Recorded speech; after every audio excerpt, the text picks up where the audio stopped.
I'm a, I really ain't checked this out yet, so I'm gonna check it out now.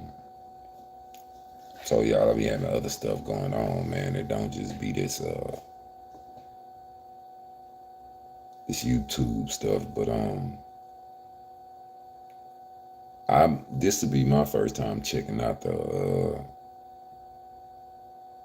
interview with uh with Jay and Mike Prince and Junior. So this be my first time really really even checking it out, listening to it, hearing it, anything. It took me a minute to even I ain't gonna say to want to check it out, but it's so much stuff going on that I was just under the impression that I'll watch it when I'm ready. But they spinning so much stuff off this right here that I want to know what it is. Like I know, like I told y'all, man, I know how Jay Senior, you know what I'm saying, get on. You feel me? You say I don't have what? I'm not being rude, but I gotta go through this video. So if I ain't reading, what's up, Tush?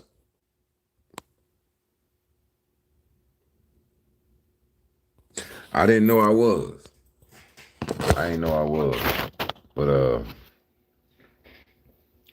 I'm getting a lot of emails and whatever, man. You know I don't be on that hating stuff.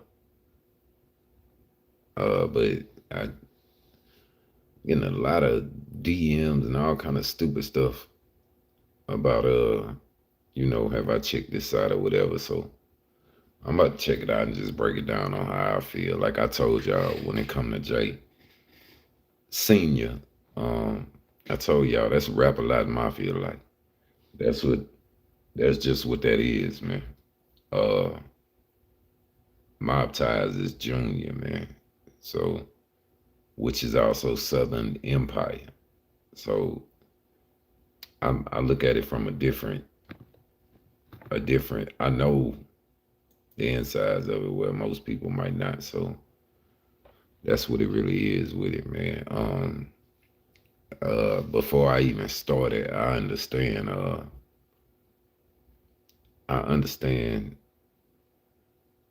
that everybody got okay, think about what we seen. Well, I kept telling y'all when it happened, man, there's some fuzzy cell phone video footage. Yeah, some stuff look funny. Yeah, some stuff don't look right. Yes, whatever. But I know how Jay moved, Senior, and I know he gonna speak. He would speak when it was time for him to speak or whatever. So I pretty much knew he was in touch with, Takeoff family and, all this and that. And I knew it wasn't what everybody was saying, you know what I'm saying? So I'm gonna just check it out. Let's see what this is. This will be my first time checking it out. Now, like I said, they got Senior, Mike Prince and Junior here. So this the one that everybody, I mean, really, people wanted to hear more from Mike Prince and Junior to see what was going on than Senior. I told y'all, when you got a child, that's Senior son. So bruh, I could see it in his face. I ain't even watched it yet. I'm looking at the thing, and you could see like he trying to like he trying to hold it in what he want to say, but I bet you it's gonna be some stuff come out. So let's run through it. Let me see. This be my first time watching. Y'all can watch it with me. Y'all don't have to, whatever, but I just know. Let's go. Rest in peace to Takeoff. You know what I mean? Shout out to his family. Shout out to the whole QC. To the whole QC, to all his loved ones. You know what I mean? We want to show our respects on that aspect first. When I got the call from you, OG, we was a little reluctant to do the interview because, somebody lost their life. It was a sensitive situation. So, we talked, and then when you alerted me that you had sat down with, P from QC, and, everybody saw things eye to eye, and, that really had, was like, okay, well, cool. As long as you see eye to eye with, the people that's most close to them, and y'all got everything figured out, then okay, then you can come speak your truths. You know what I'm saying? Because that side of the family and this side of the family is on the same accord. So with that being said,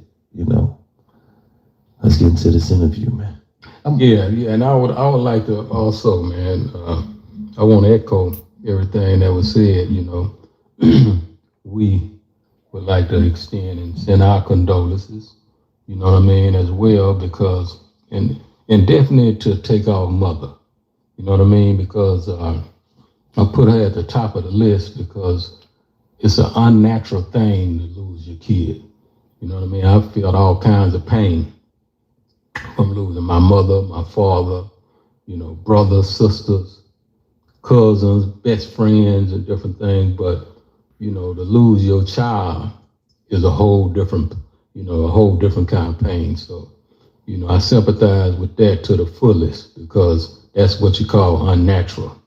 They supposed to bury us, not us burying them. Absolutely. Now, Mike Prince, I'm gonna ask you a question. Yeah, that's what I want. You was there, and a lot of people seen you trying to de-escalate the situation, and then things just went left. What happened, Mike? Well, it really wasn't a situation to de-escalate because it wasn't there. You know what I'm saying? Like, it looked like it looked, but it really wasn't that type of situation. You know what I'm saying? That's why I even asked myself that today, like, it wasn't even there. You know what I'm saying? Like, we from the cuts. When certain things are what it is. You know what I'm saying? And because you had so many years of looking and seeing and feeling and dealing. You know what I'm saying? And it wasn't even that. You know what I'm saying? It was really a beautiful night. You know what I'm saying? We all family. We enjoying. Everybody kicking it. You know what I'm saying? It wasn't a situation that it turned out to be. You know what I'm saying? So, me saying I'm de-escalating, I'm basically just telling nephew, like, hey, it ain't worth talking about. He's like, man, you want to talk about basketball? It ain't. Leave it alone. Stop talking about it. Period. Like, stop talking about basketball. You don't want to talk about basketball? Stop. It wasn't about no dice game. You know what I'm saying? It wasn't about no gambling. It wasn't about none of the things that the media and all these, we call the media whores, just trying to capitalize and draw a story that wasn't there. That's Mike Prince talking right there. I would turn it around, but I don't know how YouTube do their rules. That's Mike Prince talking right now. Senior just finished talking. So Mike Prince was the one everybody be wanting to hear from anyway, because he was the one right there. I think he had the white hat on, and he was right in the middle of it. But you got, like I said, fuzzy camera phone footage, and then it's only, anyway, let go. We had already been outside a period of time before that other conversation started. You know what I'm saying? The homies, everybody went outside to smoke. You know what I'm saying? We just sit back kicking, and we gonna talk. They talk basketball. You know what I'm saying? Just nigga shit. You know what I'm saying? So it wasn't that type of situation or that type of energy to where you would feel like something had escalated to where it was supposed to be a problem. So, okay, so to the people that say, okay, Prince family been doing this for years. Been bringing people down. They've been hosting them. Nothing like this ever happened. You feel what I'm saying? What about the people that feel like still nothing should have happened? Because they was with the Prince family, and the Prince family is well respected. Nothing should have happened. What do you say to that? what I would say to that is, you know, I have a track record, man, and the Prince family have a track record of 30 plus years of, you know what I mean, honoring and loving on our guests and being with our guests, and no shit like this never happened. But here's the thing. Now let me say this. I can look, man. Everybody can jump on the boat and say whatever they want to say and blah blah blah.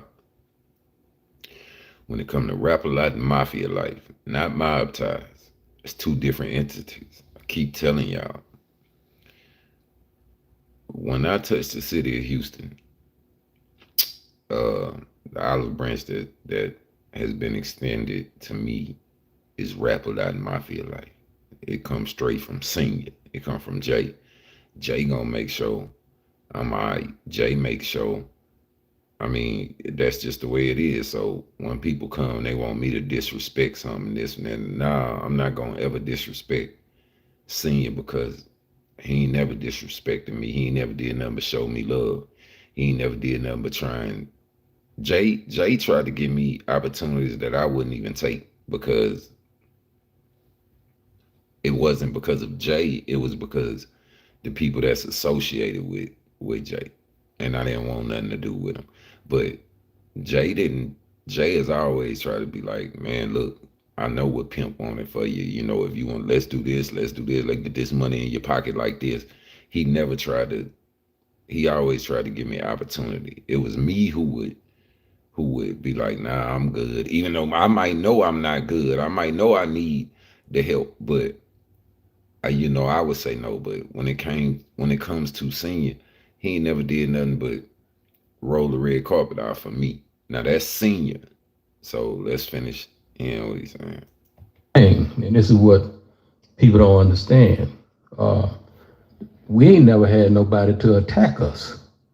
You know, if you know what I mean. You know, when a man attack a situation with a weapon, then, you know, it become a playing field where, you know, any and everything goes. So that's what we're dealing with right here. And that's the root of this situation. And he didn't attack the Prince family, but he attacked, you know, people that we know, and it was totally unnecessary. You know what I mean? For you to attack a man with a weapon. Because what that's going to do is put a man in a position where he want to protect himself. He's talking about and that was the root of igniting this gunplay. But to clarify it real quick so they can understand, we're not talking about takeoff attacking nobody. Fuck no, not at all. Talking about no, not at all. Not take off and not nobody from Houston, you know, attack nobody until, you know, the homie that was with them would take off them, whatever his name may be. You know, he giving all kinds of statements on this police report we have, so we can read his name and everything, because he put himself in a position where he's cooperating and telling a lot of different lies. So we may as well shine a light on the real root to the issue, which is this homie, you know what I mean, in this paperwork. So as everybody could see on the video, you know, this dude, without having a green light from Offset, nobody told this man to, you know what I mean, attack somebody. And Quavo, I mean, you know what I mean, nobody gave him a green light to attack, you know, a 5'2" guy. You know, this is a big nigga, you know what I mean? So I guess he felt like, you know, the little homie is somebody he can just hit and knock out and different things like that. And it was a wrong thing to do, man. And it was an embarrassing thing to do, because it was, you know, like Mike said, it was so unnecessary. It wasn't even that type of atmosphere. You know, y'all talking about a basketball game.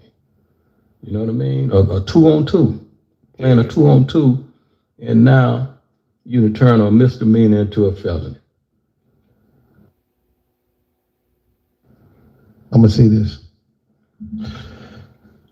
A lot of people seen the video. It was a few seconds. And Junior, they seen you walking by. They talking to Junior now. We understand that Quavo, Takeoff, they was down here with y'all. But they seen you walking by. He's laying on the ground. You got Mike. Just to let y'all know, y'all already know I ain't.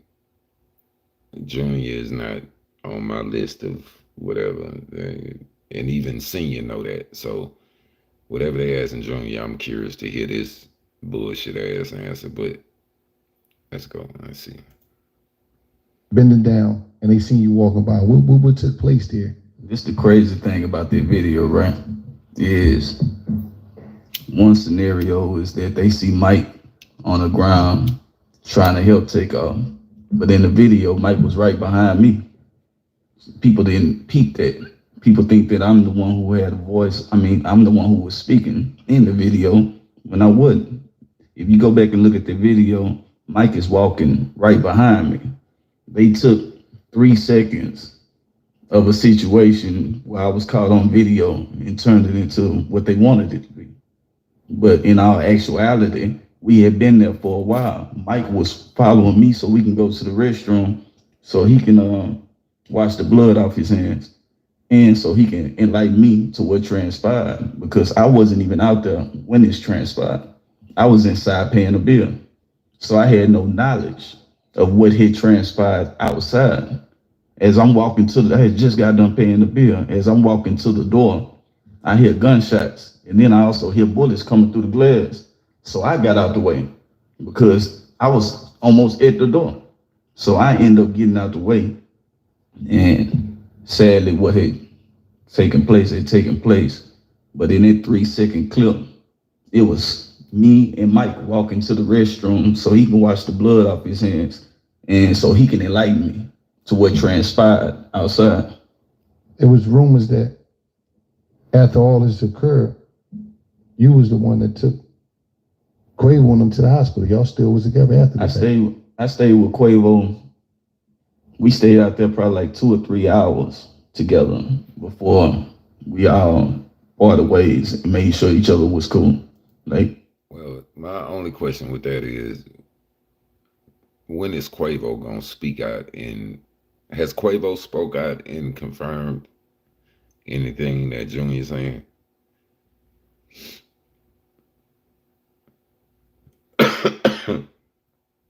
Well, anyway, let's keep listening. Me and him stayed out there. One other person pulled up, but it was me and him that stayed out there for hours after this transpired. So, Yeah, so it's just interesting how, one can take a 3-second lie, you know what I mean, and contaminate, a bunch of damn fools that'll believe anything that they see. And when in actuality, as you can see, these two was with Quavo, you know what I mean, from beginning to end. They dropped him off. They never left his side, because here's the thing. Takeoff is not the only one got hit that night. You know what I mean? A friend of ours daughter got hit in the head. So somebody could have been mad about that and wanted to come back and do some things. So they was there with the homie. And whenever he decide to speak, he gonna validate everything we're saying. Quavo, you know what I mean? Okay, so he's saying whenever Quavo decide to speak, that he gonna validate. He's gonna validate everything they saying. So, I mean, to me, I can wait till Quavo speak to see.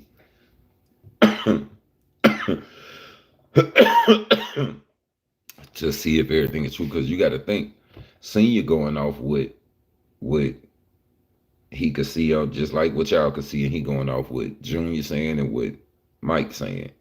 So yeah, but Senior just said whenever Quavo decides to speak out, he'll validate everything they saying. So I guess we'll find out when Quavo decide to speak out. But Quavo then spoke out since it didn't happen. That's what I'm saying. Like, he ain't spoke like this about what really happened. Because he know he was never abandoned. He know he was never disrespected.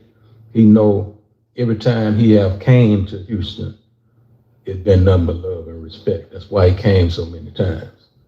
When you hear Houston, you hear mob ties. And some people would say that it's some type of protocol for people to check in when they come to the Rap-A-Lot city. is not And mob this coming from a ties. person like me and Gil, we ain't never check in when we came to the city. So is there supposed to be a certain protocol for people to check in? No, and I begin with me, and then he can speak, and they can speak for the other generation. Okay, now that's what I was waiting for. Y'all heard Jay just say, senior just say, well, I begin with me, and then he could speak for their generation. In other words, I'ma speak for Rap-A-Lot Mafia life, and then that nigga can answer for mob ties. You got to be able to decode this shit, and I know them, so I know how they talk. But I'm a never, you know what I mean? We don't have time for no sucker shit like that. Now a lot of people from the different police departments and all these different people want to insinuate like we extorting people. They have to check in. Man, that ain't no money in that shit. I wouldn't have. I got more money than I can spend, right? So I don't want to say go give you what that shit ain't gonna work. It ain't gonna turn out right because real niggas ain't gonna have that no way. Check. Okay, so y'all hear what Jay saying about it. I ain't never said nothing about no check-in because there ain't no money in that shit. Like, and then y'all heard him saying real niggas ain't gonna have that shit. Talking about I gotta check in. Like, that was not started with Jay. That's what I kept. I need to be, I don't know, people need to listen when I first talk. You check in for what? But on the flip side, there is what you call a brownie point to be able to have us as friends. You know what I mean? I don't want to impose or force myself to embrace nobody. But by the same token, those that I respect and I befriend, there is a difference coming into the city as our friend versus by yourself. You know what I mean? And the difference is we are respected. We are respected, and everybody with us, we're gonna demand that they be respected. True. But it ain't no trying to extort or trying to force. We don't need that. That's fake love. Okay, now see, that's what I used to try to tell everybody, like, cause it's still like that when I touch down in Houston right now. Ain't nobody gonna and I don't like Junior. I don't like his son. So mine is a complicated situation, but when I touch Houston right now, still to this day, ain't nobody gonna touch me. Ain't nothing gonna happen to me. And it's because of Jay. Like, but I ain't checking. I don't do nothing. Matter of fact, Jay be knowing I'm there before I get there. Like, so I'm trying to see where they going with this. But Jay he just separated himself from that right there. I'm listening. Y'all might just be hearing with it. Nah, I'm hearing. I can decode this shit. Cause I know how Jay talk. Like, and I know how Junior talk. But I don't know the Mike Prince dude. I don't know him like that. I don't know how he talk like that. You don't want that. Because it seemed like, and why is it that a high percentage of things that take place that might go wrong in this city, why is mob ties and Rap-A-Lot always blamed? Man, all of my life, damn near in this game, that's been the case. You know what I mean? It's almost like I view our brand like a Nike brand in the streets. Everybody wear it. You know what I mean? Because it's something proud to wear and feel good about. But all of those everybody's, and I done a post say everybody with us ain't one of us. You know what I mean? Everybody wear that hat, wear that attire. You can't give them to me. You can't give all these people that wear Nike and may go shoot up, bang, bang, or whatever in Nike attire. Y'all don't try to give it to Phil Knight, whatever that dude name. Say whatever that. You know what I mean? So don't. But nah, see, I don't care who hate, bro. You better listen to what Senior's saying. Like, that's what he's saying. Like, I look at Rap-A-Lot like a brand. Like Nike.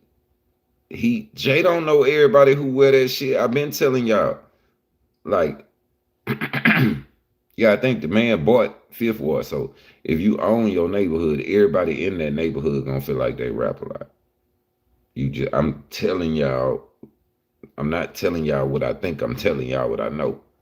So, man, there's so many of them that you're gonna see with rap a lot shirts and hoodies and hats and even pieces on their chain. They can go get them right there at Sharpstown. And Jay don't be knowing a lot of them. Now, a lot of them he do, don't get it twisted, but a lot of them he don't. So he wasn't at that party that night. I knew he wasn't there. And so when all that happened, and God bless the dead, everything happened with Takeoff.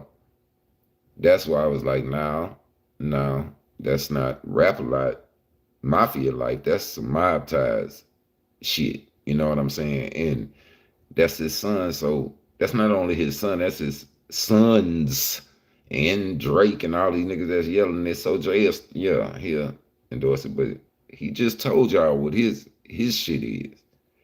And he said, nah, let him explain for the younger generations. He just ain't stopped talking yet. And Junior ain't explained shit yet. So we ain't heard that part yet. Don't try to give me that shit, but they do. You know what I mean? And I learned to accept the things that I can't change the things that I can, and have the wisdom to know the difference. Church. You know what I mean? Because, you know, with us and with the success that we have attained for so many years, brings about a certain jealousy and envy and all that kind of shit with it, man, until, you know, it's like a snowball effect where you really can't stop it. You know what I mean? You know, I give you a story my 114-year-old great grandmother gave me. She said, people gonna say what they want to say. You just don't let it be so. So I live that life of just not letting it be so. This episode of $1 Million River Game is also brought to you by the Bush Light at NASCARclash.com. NASCARclash.com. Yes. Make sure y'all go. People gonna say what they want to say. You just don't let it be. Don't let it be so. That's some real shit. He said, great grandma, 114. That's the type of stuff. Yeah, y'all need to listen to that kind of talk. That's that down south talk right there when you got your older family member. That's the type of stuff they say to us. That's why wherever we go, we gonna make it regardless. It be tough as we don't know what. Go there, check out all the races, check out everything they got going on. Check out the concert. You got the OG Cypress Hill, right? Yes. And you got the race car break. What is the when you get into fit? It's at one more time. NASCARclash.com. NASCARclash.com. Yes. Make sure y'all go there, check out. It'll be a great time, man. Check that out. Let me ask y'all a question. Okay, here we go. What's the from the Prince family standpoint, what's the worst? What is the when you get into feelings, what's the worst feeling that y'all had that from what happened that night? Like what eats at y'all the most of what happened that night? Other than Takeoff losing his life. Let me just say this. I don't think, I heard you say other than that, but that's at the top, you know what I mean? He lost his life. Other than that, the worst thing to me is this clown that came here. I wish he would have never came with he talking about Quavo. I wish he would have never brought this nigga into Houston, because he can't think, you know what I mean? This whole root of everything happening is from his action. Migo Bands. To be honest about the situation, I wish that bullet would have hit him instead of Takeoff. He was the one that Jay said, I wish that. the bullet would have hit him Takeoff instead of Takeoff. Didn't deserve that. You know, so that's the worst thing that I could think of, because if he don't make that move, then the night is everybody's still here and live to see another day, and you know what I mean? It's bubbly and lovey-dovey. Right. You know? And I understand that, the takeoff situation is the most important thing, you know what I mean? But I'm saying, other than that, from the Prince standpoint, it might be like that it ever even was possible that it could happen. Yeah. You know what I'm saying? Yeah, no, real clearly. And, as I said, man, the root, everybody, even the police department,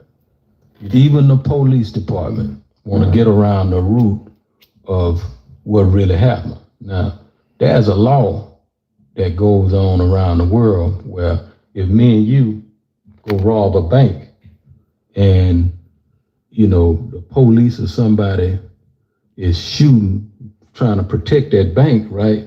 And hit some innocent person, who you think get that charge? The person that shot that innocent person or the root of the situation that was robbing that bank? The root. Okay. That's what we're dealing with right here. You know what I mean? This dude is the root of this shit. You know what I mean? Goddamn and Willie. What Me I go done back. read in this police report, where he's,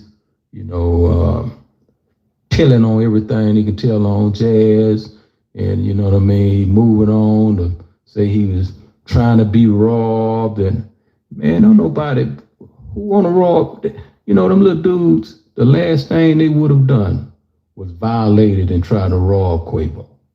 Me and Quavo then walked in the hood of Fifth Ward, me, him, and Jazz by ourselves in the whole hood. And by the time we hit a few corners, we had 100 plus walking with us. You know what I mean? So he know firsthand. That's like a lie to justify that dumb shit that he done. See, now that's another thing I can attest for. I don't look, whoever don't like it ain't gonna like it. But fuck that shit. I know what I lived through. I know what I seen. I know what I've been through, and I know what I go through. I know who I deal with, and I'm a pretty good judge of character. I walked through Fifth Ward with me, Pimp, J, and I don't know the mother rap a lot of niggas. Chief. No, it wasn't Chief. It was I think it was Red Boy. And he not bullshitting. By the time we bent about 4-5 corners, it was way more than 100 people behind us or walking with us or whatever. Like, nah, he moved through, Jay walked through there like he want to. And it ain't on no tough guy shit. Because Jay, I don't know if y'all ever seen you in person, but he ain't no big nigga. He's a little nigga. Like, he eat good. I'm saying little he's short. That's all I'm saying. So he don't no tough guys. He walking through there, and if you walking through there with him, you moving through there, and they look at it like you moving with him. But that's not this. I mean, that's the same with anybody in their hood. Even y'all. If somebody come to y'all neighborhood and they not from there, and if you known like that, and you just say, well, come on, like let's go meet everybody. Same shit that happened in y'all hood with y'all, you know what I'm saying? Like, so. And that's just the root of the shit, man. If I could change it, I would change it. If I was God, I would have reached and grabbed and stopped the bullet from hitting the loved one, because I love him that much. You know what I mean? But I was in the bed asleep. Just to elaborate on that, man. Y'all can't see it, but because I can't turn around and show y'all. I don't know how YouTube operate. They sensitive. But when Jay just said, shit, if I could have controlled it, I would have. And then he leaned back and said, but I was in the bed asleep. You know what I'm saying? Like he wasn't there. This Junior, the man is trying his hardest to stand beside his son. He ain't really Mike. And he mad at him, put it that way. But he ain't gonna show it. When you family, you got to make sure that when you do media, y'all got that united front. And it's really not a front, it's family. So you make sure when you're in front of media, y'all make sure you show united. But I'm telling y'all, behind closed doors, oh man, Jay is mad at both of these motherfuckers. Jay about want their head took off. But hold on. This Mike Prince talking right here. And um, I think, like I spoke before and said, that the biggest thing is just me thinking about that whole night and that whole situation, to where, like you guys spoke on, how so many speak about the family, how one should have been controlled, why it happened, this and that and another. You know what I'm saying? Well, we're not God. You know what I'm saying? But we believe him. We don't fear no man. You know what I'm saying? Because we follow him first and foremost. You know, and personally, I asked myself, was it anything else that could have been done to manicure that situation? You know what I'm saying? Because, you know, we so used to molding and the respect, you know what I'm saying, to where we didn't have no doubt that it wasn't going to be no disrespect. You know what I'm saying? Because we don't move like that. No one in association or affiliation with us move with disrespect. You know what I'm saying? So we all family. You know what I'm saying?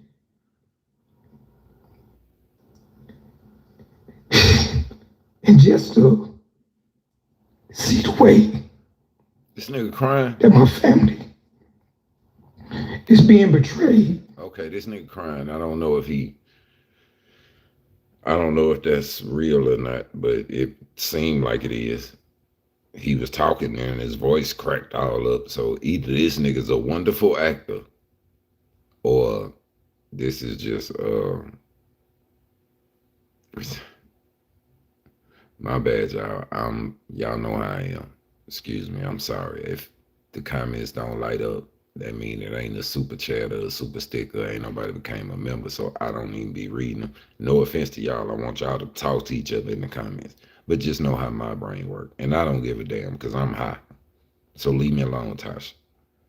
But either this nigga is a very good actor or nah, he for real, his whole voice just broke up.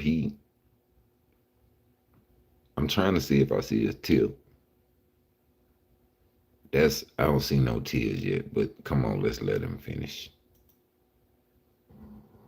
You know what I'm saying? Behind someone that we care about and love also as brothers. That's the disrespect. You know what I'm saying? That's why. Oh yeah, that's tears. I want to enlighten the world, let them know y'all got messed up. You know what I'm saying? Because we messed up about this too. You know what I'm saying, me? And all respect to Takeoff's family. You know what I'm saying? His loved ones. We love them and respect them too. You know what I'm saying? So it's like 1 hour was took that night. You know what I'm saying, man? Like, bro say behind this clown, man, we don't move like that. You know what I'm saying? I mean, when we say move, we move.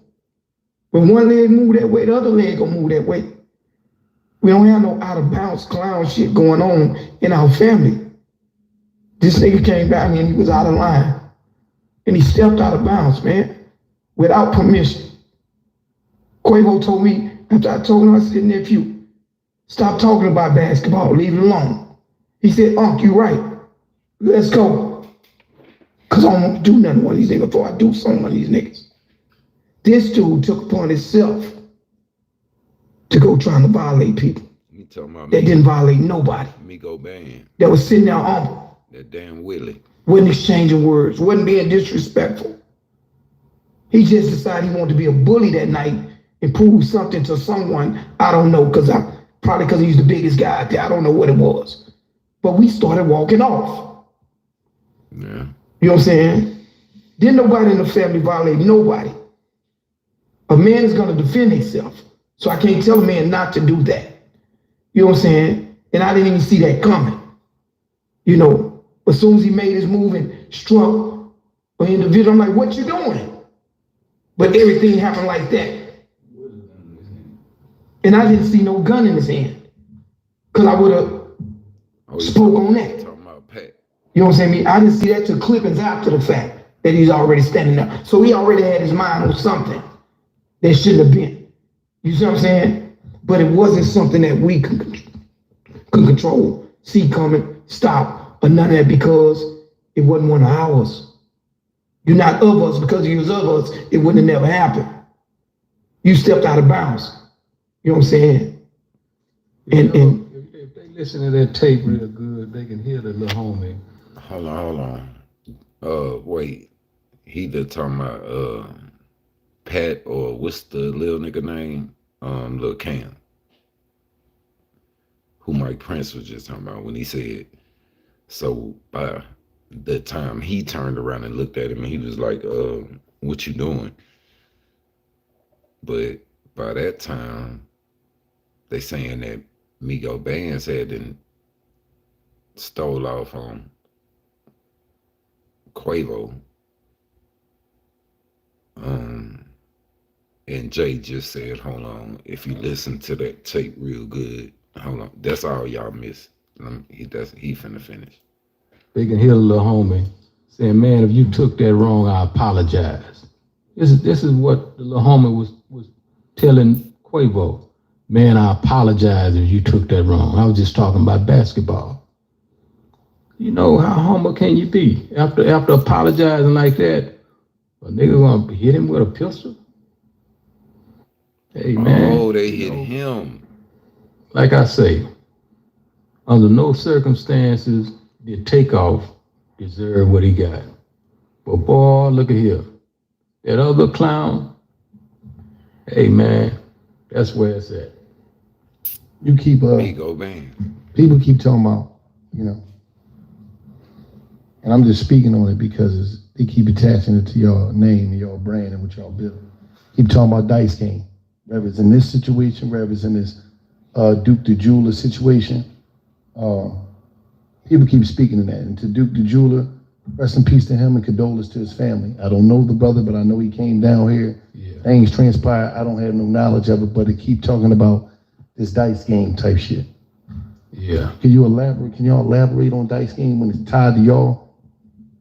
I mean, I know people were associating me with the situation because I went to the Boosie pool party and he happened to be there and he happened to be standing on me. I mean, right next to me.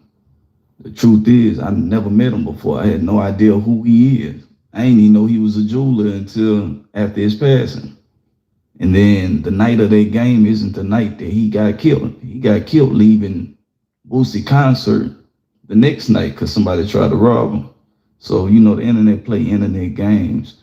But this is a situation with a dude that I didn't even know. I ain't know his name. I had no knowledge of him. I ain't know he was from Chicago. I ain't know he was a jeweler until social media started trying to point a finger because he was standing next to me. And it's just unfortunate that something transpired after another dice game, but neither incidents had anything to do with a dice game. Yeah, you know, niggas don't gamble, man. You know what I mean? It's, you know, all around the world, you know, people gamble, people do different things, man. And that shit was happening before we were born. It's gonna be happening after we die. You know what I mean? But like, I know a little something concerning that situation too. And, you know, from what I understand, it wasn't even no robbery. The man had all his jewelry on. You know what I mean? So that's some Chicago business. You know what I mean? And I hate for people to blame shit on my niggas here in Texas, in H-Town, that they ain't even got no fingerprints on none of that. You know what I mean? But they quick to try and blame it on us first, and then they'll take it everywhere else. But that shit ain't real. What is the meaning, the definition of mob ties? Yeah, let's Movement of bosses together in elevated structure. Ain't that powerful? I never knew. I never heard it that way. Basically, our goal is Say that one more time. movement of bosses together in elevated structure.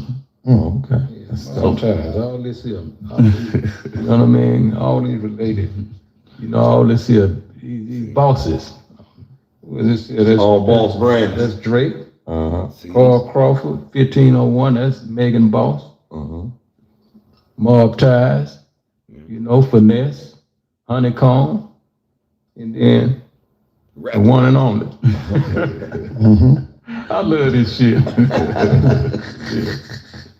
The one and only is the motherfucker that broke the doors down. Like I said, I love this shit. Absolutely, man. But it's, I love that name, man, and I wanna talk about that for a minute because, the enemy wanna belittle us to gain conversation and all that small shit. And that ain't what I put in him from a boy. You know what I mean? From See, a baby. I told y'all He ain't put he trying to all save that weak Junior, shit in man. him. You know what I mean? He has an entrepreneurial mind. This is something that he dreamed. You know what I mean? He been dreaming, blood, sweat, and tears went into this name, and it wasn't on no negative bullshit that they try to paint the portrait on. So now you know the move. You know the meaning. You know what I mean? A movement of bosses. You know what I mean? A movement of bosses. If you don't remember the rest, just remember a movement of bosses. And if you qualify, let's ride. Now, Jazz. How Jazz not here to speak, but how did Jazz feel? Knowing they was coming down here for him. Yeah. Jazz, man, was heartbroken, man, because, Quavo them came down because Jazz was having a surprise Jazz Prince Day. The city of Houston was giving him his day. And Quavo and Jazz is, like tight. So he was coming down to support his brother and, be there for him on a moment like that. So you can only imagine, how he feel. And the other piece was, he even tried to get him to leave with him because he wasn't there when everything took place, but he was there earlier. And he asked Quavo to leave with him, but the homies wanted to stay and hang out, which was, a noble thing to do, not thinking all this shit. Niggas like to party, like to have fun. So he decided to stay, but he was heartbroken by this shit, man. He was heartbroken and all the way up until this day. How do you, it was a lengthy police report. Yeah. By the guy that was mainly involved with this situation. And how do you feel about things that were said in that police report? Man, if Gator would be so nice to just read some. Y'all see how quiet Jay got when he finna talk about this damn paperwork? Didn't I tell y'all he don't raise his voice? He don't do that. Jay get when Jay really finna start talking about some business or something that like when he said y'all heard him when he was like, I love this shit, like his voice, that's about as high as you gonna hear Jay voice go. Jay don't raise his goddamn voice. Jay talk about right here at all times. This is how Jay talk right here at all. And Jay don't smoke weed or nothing, but this is how cool and calm Jay talk at all times. Right here. Look. This nigga really did get quiet, man. He got y'all seen his voice. If y'all couldn't hear that, his voice like dropped an octave because he went back to normal. He about to talk about business now. He about to talk about this police report. Police report. There's some of the things so the people won't think I'm making up words. I think it'll be helpful. All right, my bad, y'all. So but the police report. Willie Bland, who admitted to firing a weapon at Willie the scene. Bland, that damn Willie. He stated that he seen the two males he had identified as Joshua and Watkins throughout the evening, that he had seen them with guns. He believed that Joshua said something and began pulling the gun, so he reached and punched him. He thought that males were about to try and rob Quavo. Now we can just stop right there. And let me just explain that little piece how I feel about that bullshit. Now, clearly, this Bland dude that gave a police report that he seen these two guys with guns earlier. But these the same two guys that he decided he was gonna punch with his gun out and hit them with a gun. What do you think gonna happen? You know what I mean? You seen these niggas with guns and you gonna hit them? These people, these same guys that he talking about, man, if any enemy would have came their direction, they'd have had some problems. But as you can see, this clown saw that and decided, I'm gonna try them 2 guns with my 1. And then he tell a blatant lie about they getting ready to rob Quavo. And Lord knows if anybody, any of them people would have tried to rob or touch Quavo, it was gonna be some real problems. So that's just not true. You want me to finish reading? Yeah, might as well. Let's let them know how. This dude, here's what he doing, Gilly. This dude right here is running back in Atlanta, getting on the real niggas. So we have to get him $1 million worth of game. Let him know. Now this is what he doing out here in Houston. Now if he running up under y'all, and you embracing, that's on y'all. See, that's what I was trying to tell y'all last night. If this shit, they, all these niggas who got channels and all that, y'all don't feed into that shit. All that, it's Houston versus Atlanta. It's Atlanta versus Houston. Don't y'all feed into that bullshit, bro. And matter of fact, if y'all see a nigga put that in their channel, get at them in their comments and tell them like, bro, that ain't it. Because that's what Jay's saying right now. Like, it's not Houston against Atlanta. It's one nigga. The Willie's ass. The Migo Bands nigga. It's him going back and forth from Texas to Atlanta because he got to come to Texas for this shit and talk to the police and all that. But then when he go back to Atlanta, he get himself around real street niggas and basically say the story that is on this paperwork right here. I can't hide it from him. I want him to know.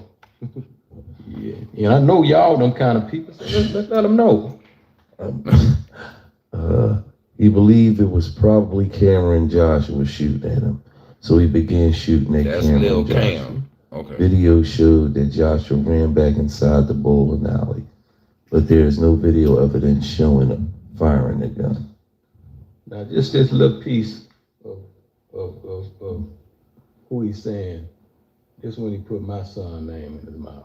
From right here, a large black male with the victim's group later identified as Willie Bland is seen either striking or... No. Let's go to Paul where he say who gave him a gun and all that kind of stuff. Willie Bland further stated he initially obtained the gun that he discharged from Jazz Prince, who was hosting the group, including Willie Takeoff and Quavo, while they visited Houston. Willie stated that he had asked Jazz for a gun and Jazz provided him with one that was in the truck. Now listen at that. Now, okay, see Quavo, as I stated, is just... That's where that video come into play when they was riding around earlier, and they on video riding around, Jazz driving the gun right there, Quavo in the passenger seat. I think Willie ass in the back, and somebody else is in the back. So even if Jazz did give him the gun, he's snitching like a motherfucker. Either way, like Willie, this motherfucking Willie. Hold on, let me see what Jay finished saying about Jazz brother. So of course, Jazz don't mind making sure, the homie got some heat because we understand that what goes on, right? But now you got this clown, I don't know how it ended up in his hand, but it ended up in his hand. This clown is saying somebody want to rob him that gave him a gun. Why would you give a man a gun and try to rob him? You know what I mean? This shit just don't add up and make sense, man, is what I'm getting to. And I'm just trying to get people to realize. Okay, let me break down what Jay's saying right there. I think the little Cam nigga's a little ignorant nigga. I don't give a fuck nothing about him. But his daddy and Jay real cool. So when Jay say, why would you give like all right, hold on. I'm blowed, but so I'm explaining this the best I can. Lil Cam was with Jazz and them. Like, I'm telling y'all, Jay and Lil Cam daddy is real tight. So it's kind of like, look out for Lil Cam. So Lil Cam was with Jazz and all them. So what Jay saying is Willie, because I'm not calling that nigga Migo Bands. I'm just not. His name is Willie. Willie told the police that he got the gun from Jazz that he fired with that night. So what Jay saying is, so why would you get a gun from the crew, the same crew that you saying was gonna try and rob Quavo? Like, it don't make no sense. I see what he's saying, like but Jay just ain't gonna explain it like that. He gonna say it how he say it, and then your ass can figure it out or you don't. That's how big a damn fool this dude here is, and now he's ratting all over the place, and ran back and bus shots and ran to the airport and ran his ass back immediately. You know what I mean? He didn't care nothing about the homie take off. As soon as he done that, he went straight to the airport and tore ass home. But I'm gonna leave you with all this paperwork, and you can look at it later on.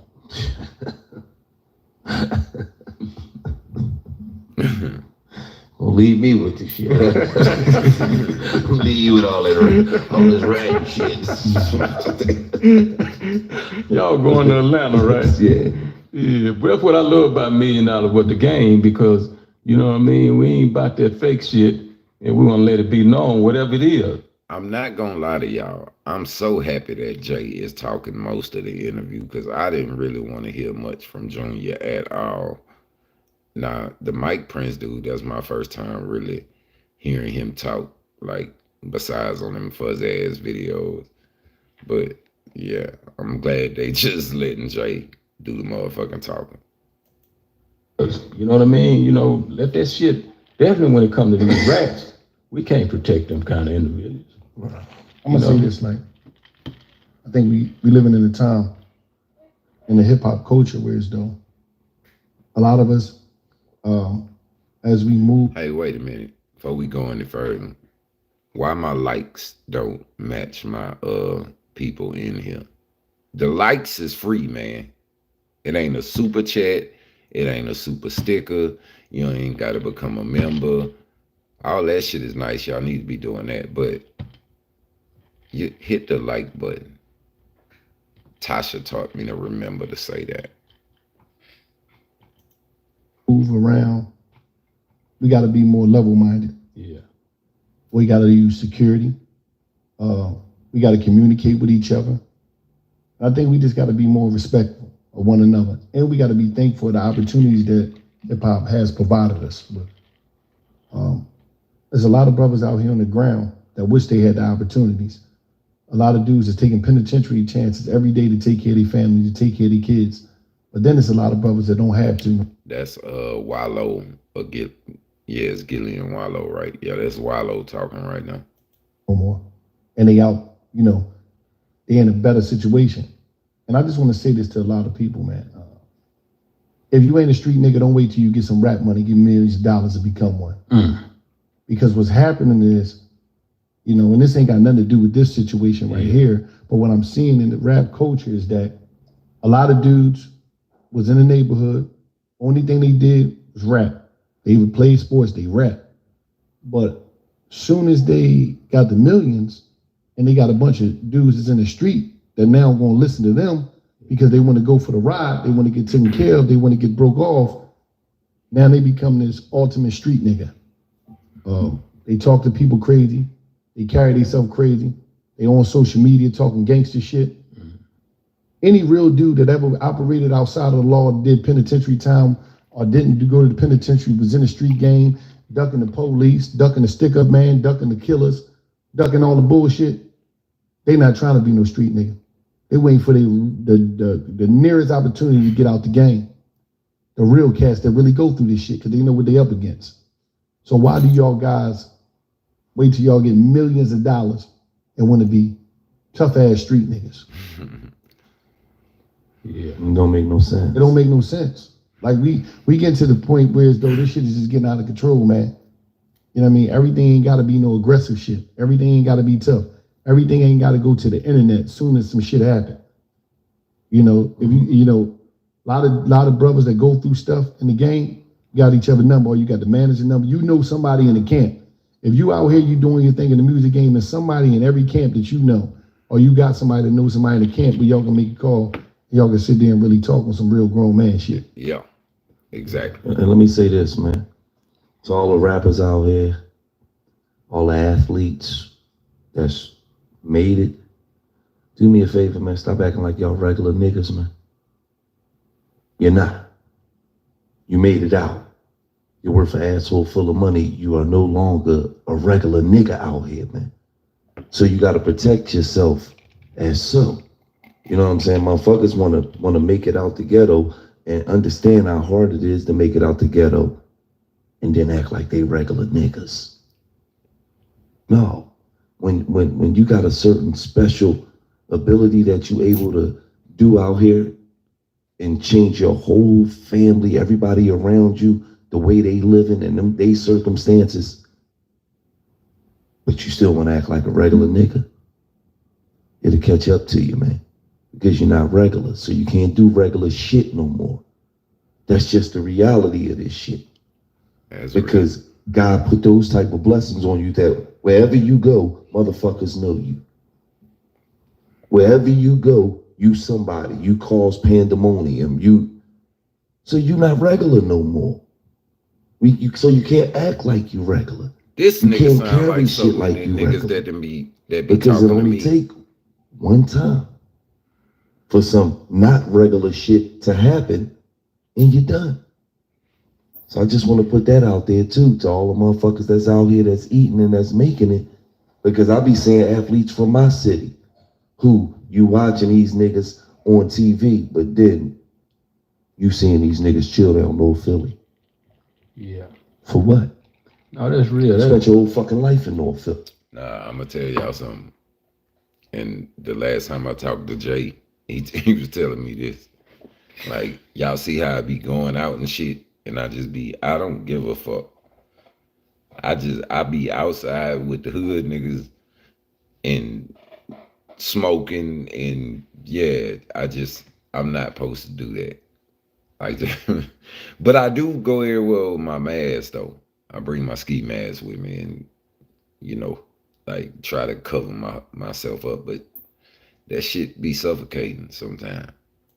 But these times, I just paused it because what Gilly was saying sound like what so many motherfuckers say to me, man.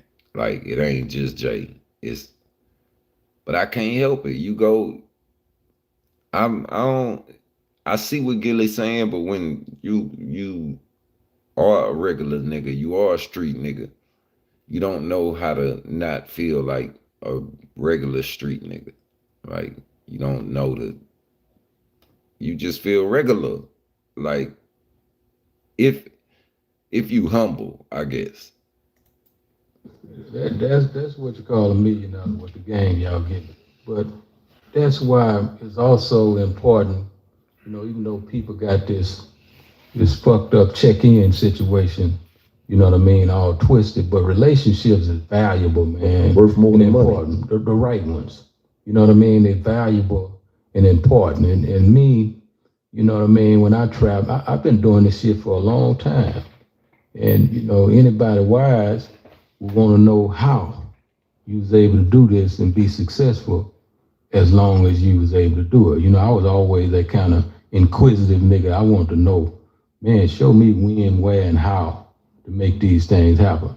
So, you know, I guess I'm saying all that to say that, you know, Gilly and Wallow is absolutely right about what they're saying when they're saying put some protection on your ass. You know what I mean? Your ass is valuable enough to put some protection on it. And some of y'all gonna do what you want to do. So I ain't gonna tell you don't do this, don't do that, but I am gonna tell you put some protection on your ass. You know what I mean? Your objective should be to make it home to your family, your woman, or whatever, every day you leave out the house. You have to think that way. You know what I mean? And you can't embrace these clowns. You know what I mean? Because a nigga that don't know how to think is a dangerous man. You know what I mean? And that's what we're dealing with this conversation that we're having right now. You know, a nigga that don't know how to think is a dangerous man. A man that feel like every altercation have to end with violence, he's a dangerous man. He's a damn fool, and it's a matter of time before he meet a damn fool. You know what I mean? And the ending gonna be bad. Mm-hmm. So that's what we're dealing with. And if there's anything that needs to change is, man, leave them damn fools in the hood. You know what I mean? Y'all know the ones that's damn fools before you even bring them out to leave them in the hood, because all the muscle and meanness and all that fighting shit in the world ain't nothing, man. You know what I mean? When it comes to a thinker. Right. You know what I mean? That little man, he was 5'2", and a whole lot of little nigga, you can't impose no muscle. I used to specialize in that shit. Hit me, big nigga, so I can deal with your ass. You know what I mean? So you have to like understand that niggas ain't thinking about fighting you no more. So get the right security, man. That's all. The reason I always stress security is because I understand you got some real niggas from around your neighborhood that might be real with all the dumb shit. But when situations come, they might be looking at somebody as an op or opposition, and that's not even the case. It could be something that could be de-escalated, and that's what the professionals is there for. You know, when I'm talking about security, I'm talking about real live professionals. You got professional, teams out here that will handle your business for you. And you got to understand this, and I try to stress this to a lot of artists. You're not boo-boo from around the way no more. You're a business. You're paying taxes, you're LLC, you're a business, bro. So you got to carry yourself like that.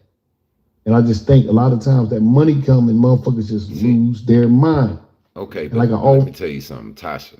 And I know you talking shit over there, but he right in what he's saying. But if you're going to have professional security, and I know ghetto security is your partners with the guns ain't real security. We see what happened in Houston with Takeoff. That's why Willie ass need to be in jail. But anyway, you have to be made the money to pay the security, Tasha. Like if you want to go get whoever, you're gonna have to pay for professional security. So it's a gray area in there. Like, cause Jay be telling me the same shit when we talk. But I be thinking the same thing, but I ain't gonna tell him that, because then he just gonna ask, well, what you need? Like, that ain't, no, Tasha, you got to be able to pay for professional security. So you can't fuss because I'm still keeping my hood niggas with me that's strapped up or whatever. But they ain't like Willie ass. They know how to shoot. They ain't finna hit nobody that ain't supposed to be hit and nothing like that. The point of it, Tasha, is the money has to be made to pay the professionals. So until that happens, you can't fuss at me about how I move.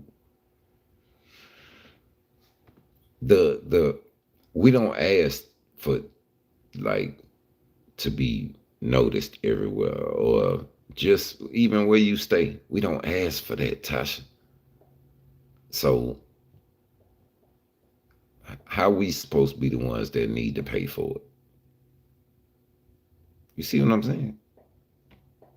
Which furthermore means we ain't got no color in my chat, Tasha. We ain't got not one super chat, not one super sticker. Something better happen in here. Cause I didn't sat here and listen to all this, and I ain't never heard. I could have did this in private and then called Jay afterwards and asked him about it. He wouldn't did nothing but ask me why I'm so late watching it. But yeah, I better get some color in there. If y'all still got a problem with Senior though, and y'all don't realize that I don't have no problem with Senior. Like, he ain't never did nothing but give me love, respect. When I'm in the city, he makes sure I'm good. Made sure I got any kind of distribution I want. It's me with the music stuff, y'all. It's not because of nobody else. It's just Tasha know. It's a whole bunch of like all my money from all my albums is like in a web. I know where my money at, but somebody got to go get it and all that. So when you like that, yeah, hell yeah, y'all know I go make new music. I be in the studio, but you be like, man, I don't even feel like putting this out, my nigga. I don't, because I want my money. If I put it out, I want my money.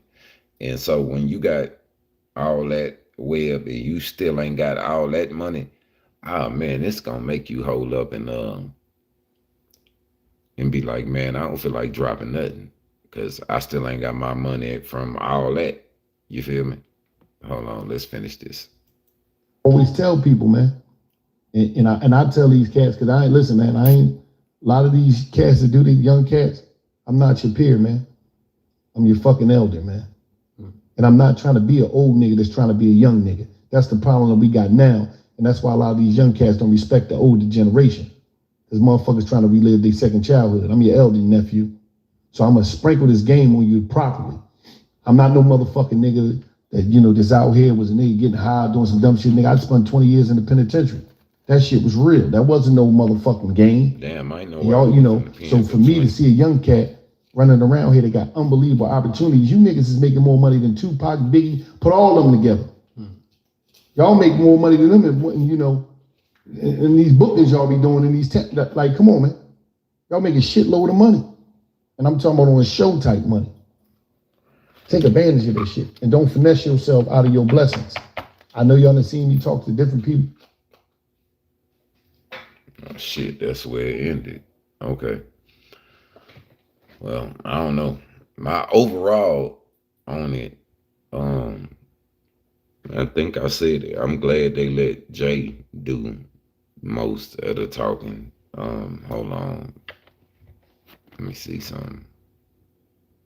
Mike talked and kind of said everything we been wondering about his place in it, because he was just right there in the middle of it.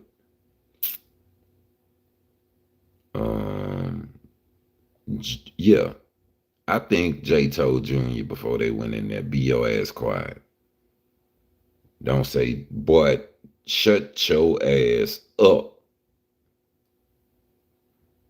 You could tell, like, Junior spoke only when Jay would say, all right, go to ask him, whatever. I told y'all he trying to save this boy, but he, trust me, behind closed doors, he whooping Junior ass. He whooping the shit out of Junior behind closed doors. And Jazz by ourselves in the whole hood. And when by the time we hit a few corners, we had 100 plus walking with us. You know what I mean? So he know firsthand. What no? I'm trying to figure out like how a we lie got from this to justify that dumb shit that he done. And, you know, that's just the root of the shit, man. If I could change it, I would change it. If I was God, I would have reached and grabbed and stopped the bullet from hitting the loved one, because I love him that much. You know what I mean? But I was in the bed sleep. Just to elaborate on that, man. We got from I think, like I that, spoke before, from this right that here to this. the biggest thing is just me thinking about that whole night and that whole situation. Rumor has it. This is the rumors. Now, Jay Prince, Mob Ties, the brothers, Jazz and Junior. Well, Jazz is Junior, and what was the other brother? Mike, were on $1 million worth of game. And they were talking about what happened out in Houston with Takeoff. They were talking about the situation and talking about Offset as well. Now, this conversation, like I said, was on $1 million worth of game, and this was Jay Prince. This Offset dude, you know, be throwing rocks and hiding their hand, right? And I don't like them kind of individuals. You know, and the truth of the matter is, you know, one can dance and different things in front of these different cameras and all that kind of shit. And when reality, the truth of the matter is, you wasn't really right there with Takeoff when he was alive. I'm gonna just say this to you. don't never put me in no position where, you know, I have to defend myself. If you want to check out that full interview, you can check out that full interview because they highlight a lot of the things that went down that night.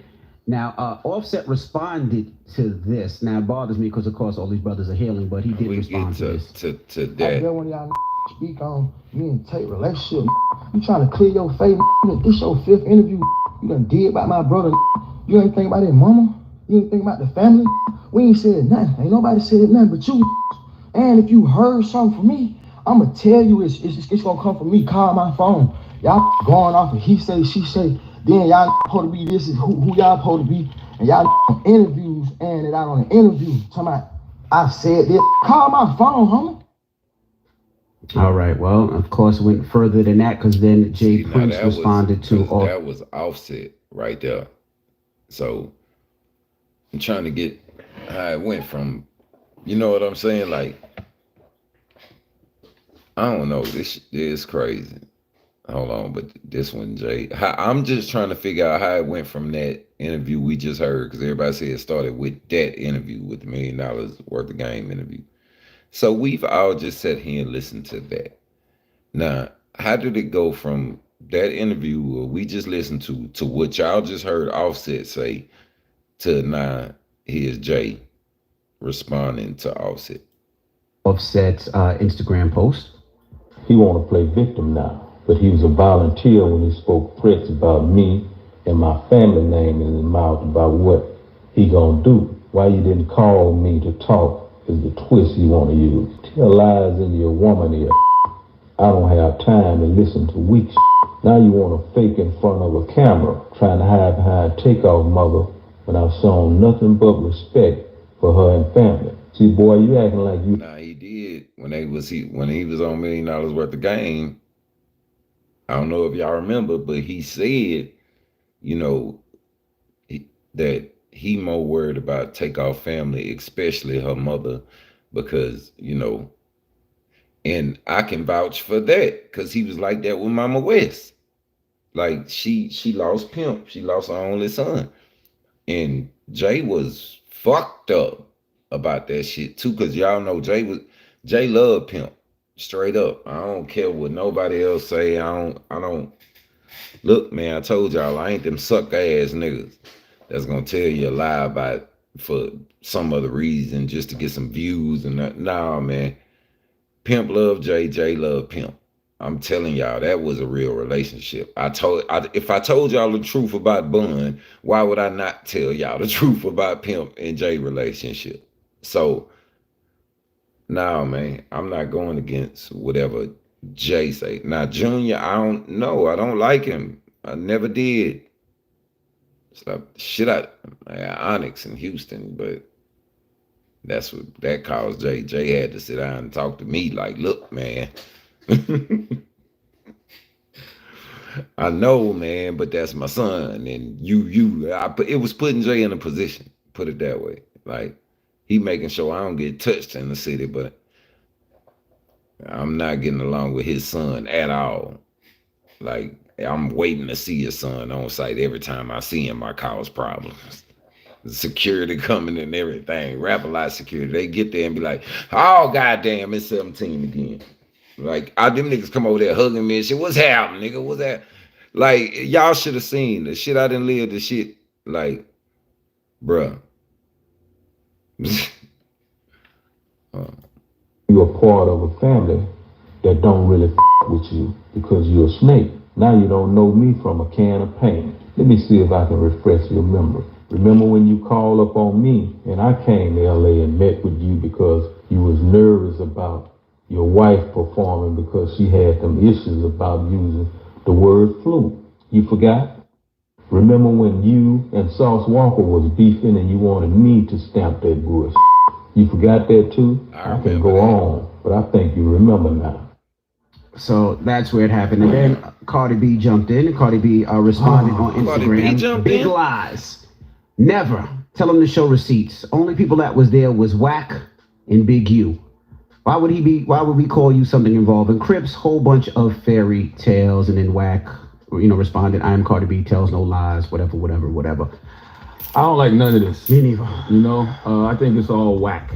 And I got so much respect for Jay Prince because of what he built. You know, we rap a lot, but please keep the OG off IG. Okay, that voice message out on IG, you know, the things he said about Offset on $1 Million Worth of Game is not what I expect an OG like Jay Prince to be doing. Like, that's the kind of stuff that's getting the young boys locked up. Young boys in trouble. So why would you spend your whole life ducking the long arm of the law only to put a spotlight on yourself and be online basically threatening somebody? Like, and I enjoyed the $1 Million Worth of Game conversation. If you listen to the whole conversation, we just did. I thought there was a lot of too much talk. Well, I'll tell you why I liked it. I liked it because they was on there telling people the streets is stupid. And they were giving warnings to folks on how to avoid the nonsense and prevent tragic situations like the one that happened with Takeoff. So why would the OG Jay Prince then be on social media of all places causing more chaos? Well, this is... I'm going to tell y'all why. And I ain't taking up for nothing, but that's the world he in now. He don't... Okay, so he not talking to Offset. None of them, they not talking to Offset. They don't want to speak to him. They don't want nothing. And some of the family members of Takeoff are the same way with Offset. Now, I don't know what the reasoning is. I don't know who wrong. I don't know who right. But so if you're not even able to get in touch with somebody and y'all not speaking and they throwing little shots on their Instagram or their YouTube or they whatever, then the only way for you to get back to respond back to them is to get on whatever little level they on. Like you, like, I don't know how to explain it. Street niggas that street niggas for real, like we done been, yeah, we don't really understand this whole clout, internet, YouTube, Instagram thing. We don't understand why niggas communicate through these platforms. Like, we just be like, man, if you don't call me on the phone or, you know, come see me or I come see you, that's just the shit we used to. So Jay is, look, I remember that's how my YouTube channel started, because when Bun and Crit and Corey Mo stole my shit and Corey Mo was texting me paragraphs like a little bitch instead of just picking up the phone and calling me or answering when I'm calling that motherfucker. But you texting me paragraphs on Instagram. That's, yeah, so I've laid in my bed and I said, how can I communicate to all these niggas at one time what the fuck I'm feeling?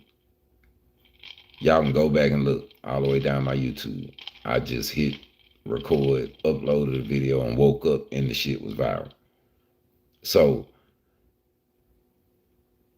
I see why Jay did it, because he like, how can I communicate what I'm trying to say to Offset and just Offset, but and some other niggas around Offset and the Migo bands, nigga. It's like you trying to address so many niggas, and you nowadays, you know, niggas can shit D&D they phone, do whatever, and you can't get in touch with these niggas on the phone to do it.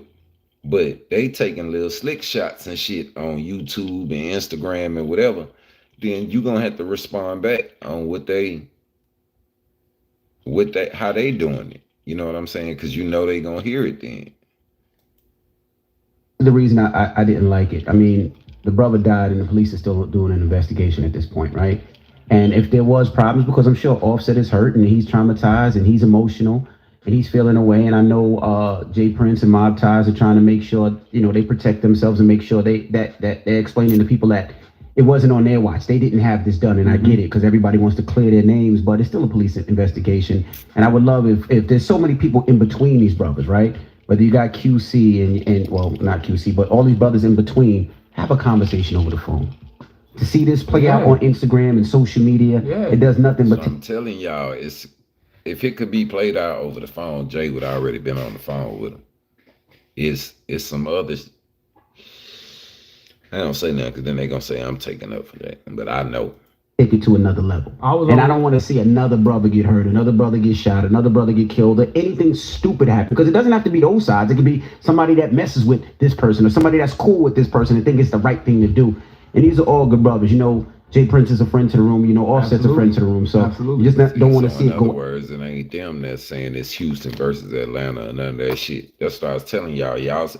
If y'all see these whatever they call themselves, journalists, internet journalists, internet journalists or YouTube journalists, whatever like I said, whatever the fuck they call themselves, and y'all keep seeing them put Houston versus Atlanta, get at them, bro. Get at them in their comments, or get at them however y'all get at them. If they got a panel and you could get up there, you need to get up there and tell them, hey man, don't put that shit in your video, because that's not what it is. And if they keep driving that narrative, it's gonna be just like the East Coast, West Coast shit. It's not Houston versus Atlanta.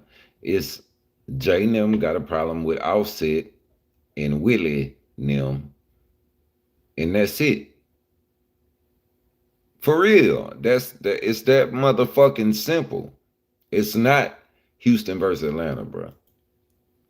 Out of character for any of those brothers. I was always taught that street stuff should be in the street. Correct. Not on social media, not on podcasts. Correct. And it looks very strange to see an OG like Jay Prince, who we all know historically has strong ties in the street, talking like that on social media and on podcasts. He ain't say nothing. And if you don't know who Jay Prince is, let's say you live under a rock, you know he was the founder of Rap-A-Lot Records, which is Scarface and Ghetto Boys, and you know he was a manager of Roy Jones Jr., the boxer. You know he owns a bunch of dealerships in Houston. He owns a lot of Houston. He gives a lot back to the community, and he does a lot of good out there.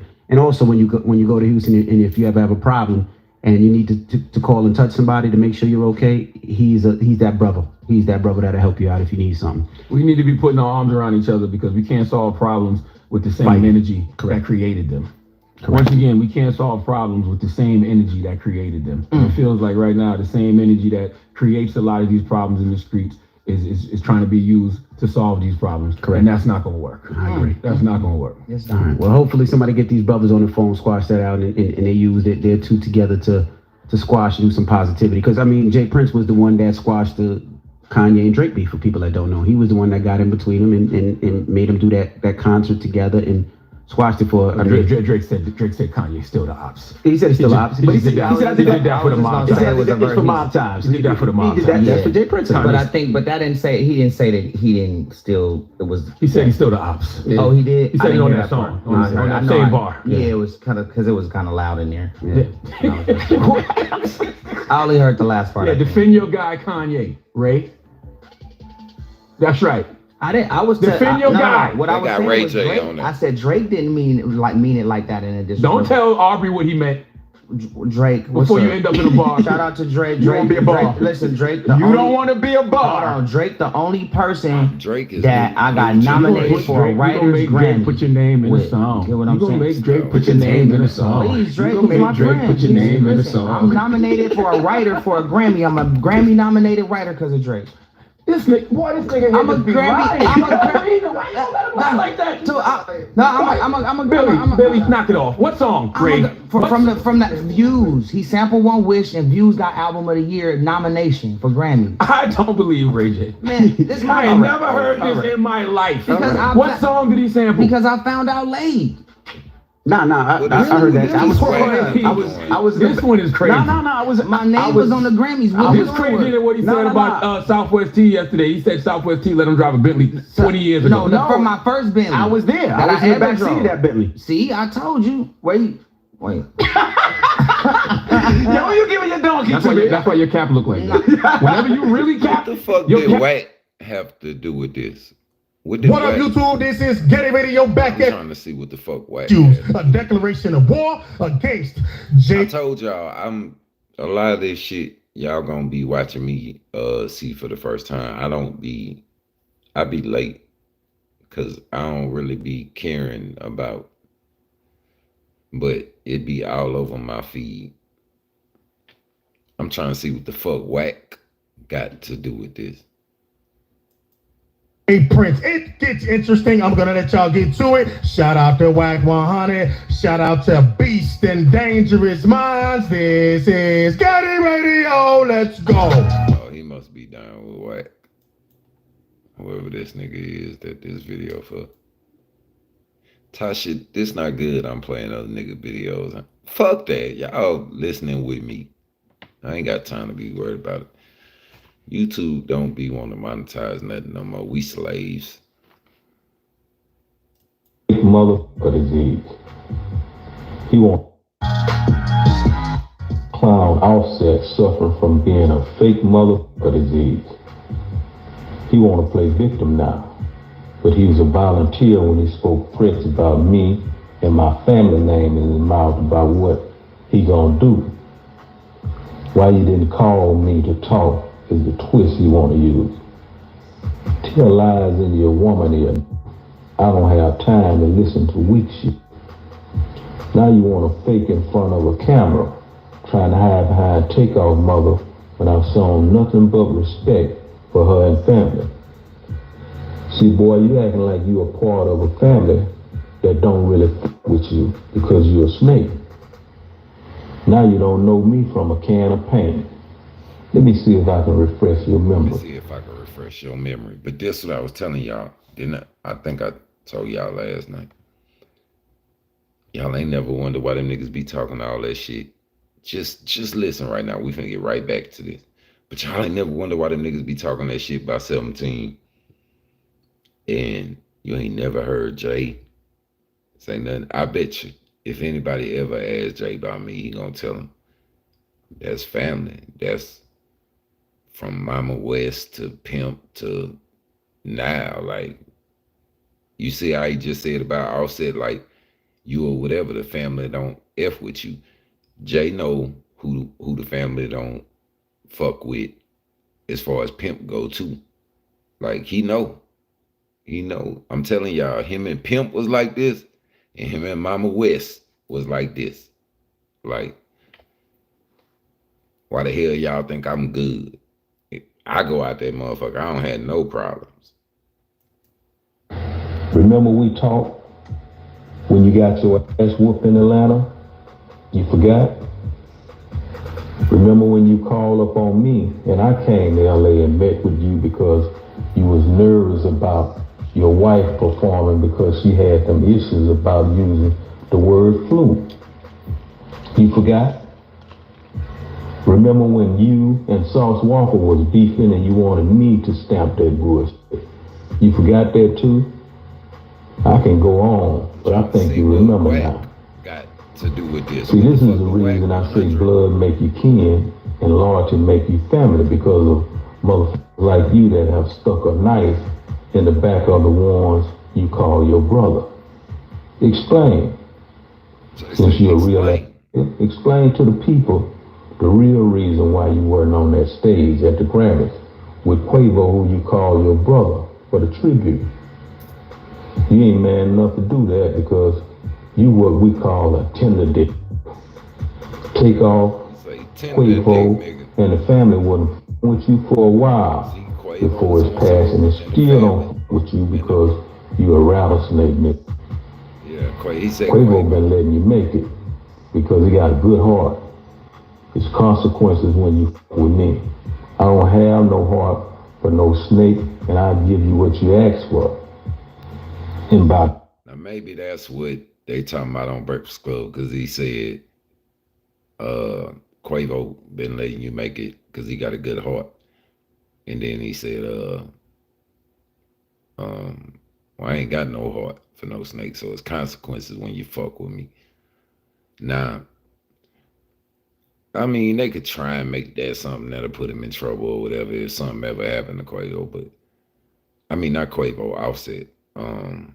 But no, not really. Like, Jay know how to talk. He know how to talk. But I'm trying to see what Whack 100 got to do with this, because that's what this is all about. I didn't know this was a big deal right here with Whack 100. So y'all bear with me. By the way, I don't think I'm no John Gotti. That ain't who I looked up to. It's no secret who my OG is. The flag you perpetrate with. Homie, you better go do what you do best. Write some rhymes and quit playing gangster. I don't want no trouble. I don't want no trouble. Peace. Hey man, this does not sound like a man that does not want no problems to me. It looks like, and it sounds like Jay Prince is looking for all the smoke when it comes down to Offset, man. And look, it seems like Offset may not be cool with the people over there at QC no more. It seems like the beef is even worse than we think between him and Quavo, because I'm pretty sure they gave Jay Prince the green light to say what he had to say, man. I'm pretty sure if they were like, yo, Jay Prince, don't go there with Offset, he's family, he's still with us, Jay Prince would not be going there, man. So what y'all think about this when it comes down to this situation? Jay clearly just said the family don't fuck with you. Talking about Takeoff family. So I don't know, why is this nigga?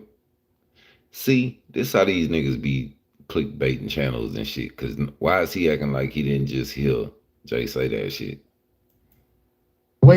Do you think that Offset is on the outs, even on the family side of QC, even on the family side of Quavo, let alone the record label issues? We already know what's going on pertaining to that. And do you think that Jay Prince is stepping out of bounds by speaking on Offset in such a way like he's ready to go to war, man? Y'all let me know what y'all think about this in the comment section. Let's get to Wack's response. I'm just responding. This gonna go viral. Okay, this the nigga Wack 100. See, I told y'all I wondered what he had to do with it. But let's hear this bullshit here, because it's probably some what you call that bullshit. Tasha know what I'm talking about. Playground, what's the name of that shit? When they on the phones and they all, it's like a big three-way call. What's the name of that shit? Clubhouse. I know I said playground. I know it's some Clubhouse shit. Yeah, I already know. The response gonna go viral. You know, I'm gonna say all kind of stuff. I know your response is off the hook. This nigga just said I'm about to go viral. I just said all kind of crazy. And I'm about to say all kind of crazy shit. He just said that shit. Hey, Wack, did you catch how? Now you just told us the whole little story with Cardi B. You didn't throw in no details. You just kind of said we was there to make sure everything was cool. What I did was somebody said something. I'm like, yeah, well, Cardi B. Yeah, but you knew right off the bat. But here's the thing: you didn't throw in no. You notice how he threw in what she said that started the beef, almost like he trying to restart it. You know what I'm saying? No, exactly. Yeah, cause I'm gonna tell you what she did. I'm gonna make y'all remember.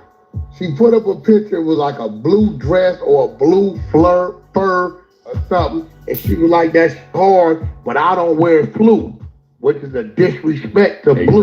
Big disrespect. Exactly. Right? That's where it was, right? So everybody was, leaving comments at the time. She managed by QC, by P. P got management, right? So, they like, yeah, Wack, that label just want us to kind of like, I'm like, man, Dad, come out, right?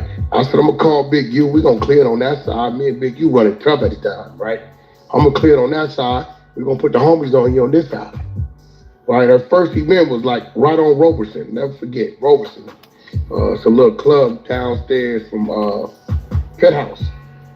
Wacko, all the West Side Power Rules, all my homies, bunch of blood. We out there heavy them up, right?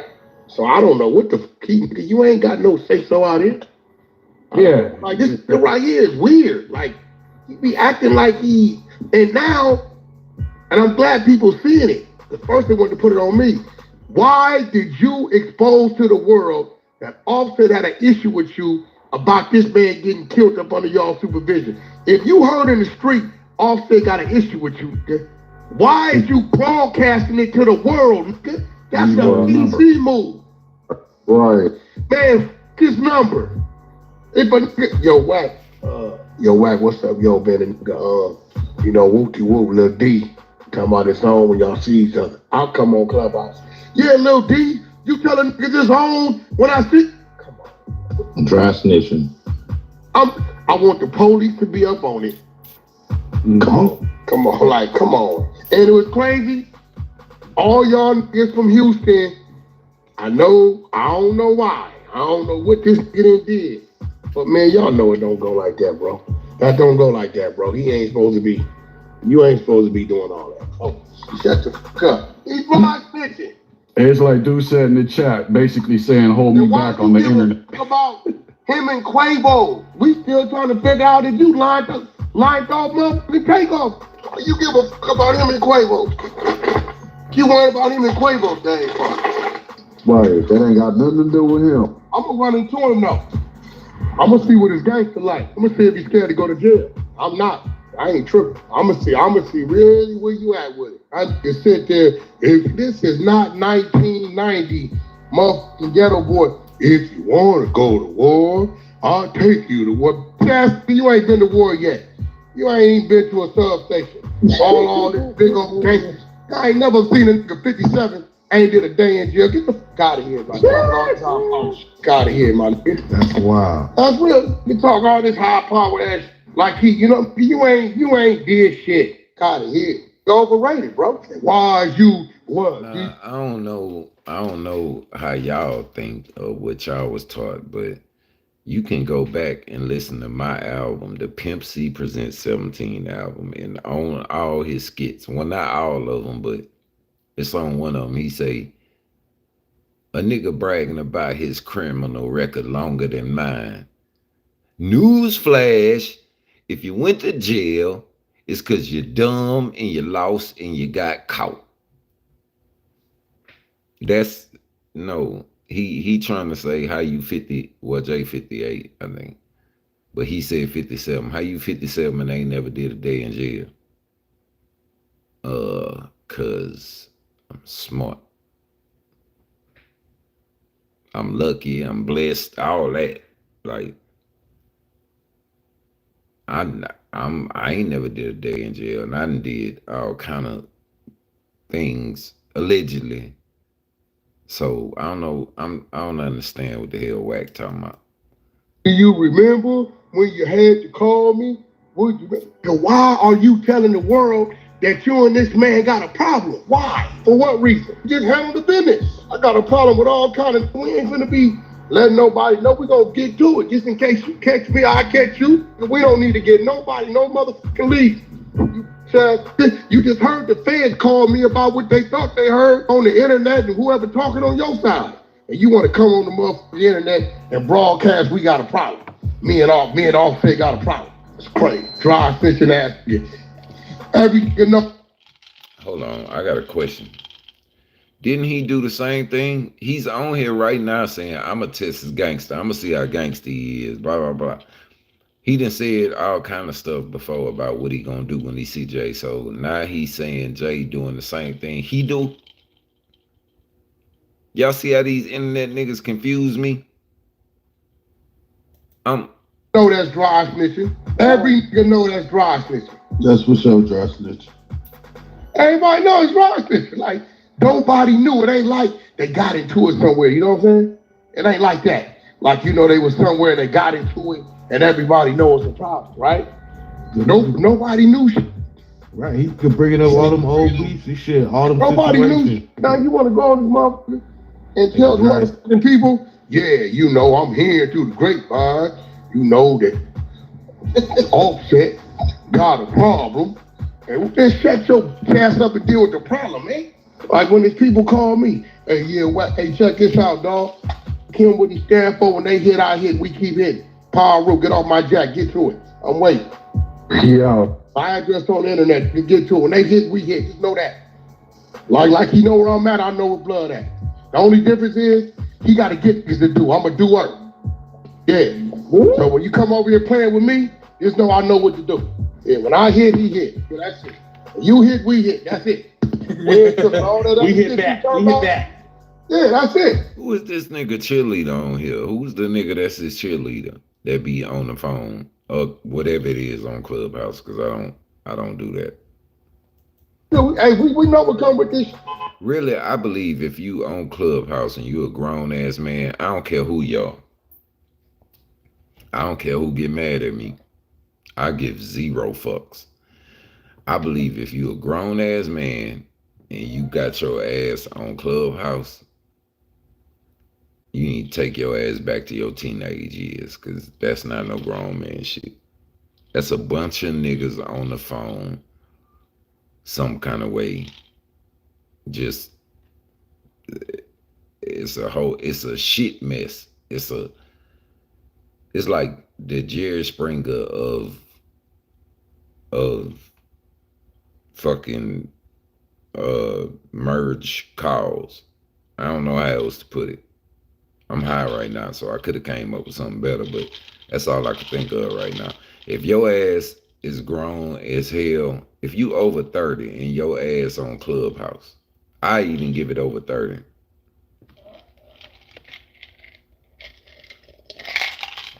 Somebody need to kick you in your Clubhouse ass.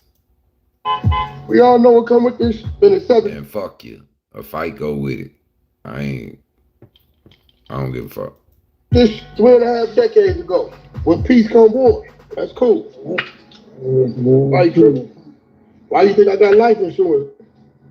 They didn't let me make history a couple times. I didn't think I was gonna be around to do none of this. I am not tripping. Yeah, Wack, well, you know, I don't know shit. What I do know is he's a kid that get it done. We all can get it done. But know this, I'm a doer. I ain't gotta wait. I ain't gotta make a phone call and wait till you get here. Let me catch your ass on that camera. All right, we gonna leave it right there, man. I'm confused. I don't know what the fuck Wack had to do with nothing. He speak on shit, and then it don't be having nothing to do with what's going on. I'm realizing that now. Like, hold on.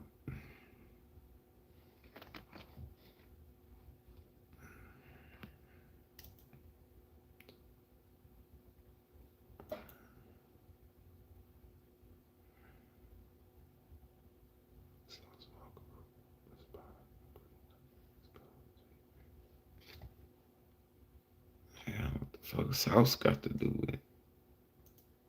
You talking about senior or junior? Y'all know what it is. Y'all know what it's for. Shut up. Prince was going off on Offset like. Oh man, shut up. You little clout chasing ass YouTuber dude.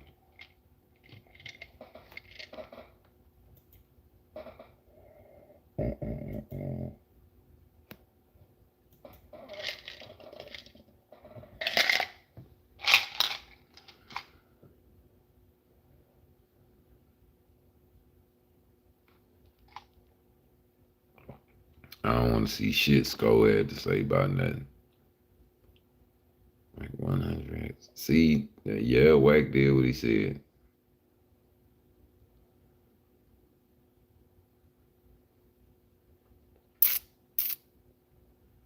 Hold on, I'm trying to see.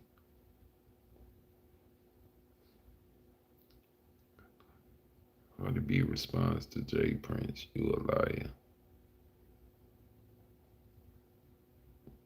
Let me see what the hell did Cardi B say?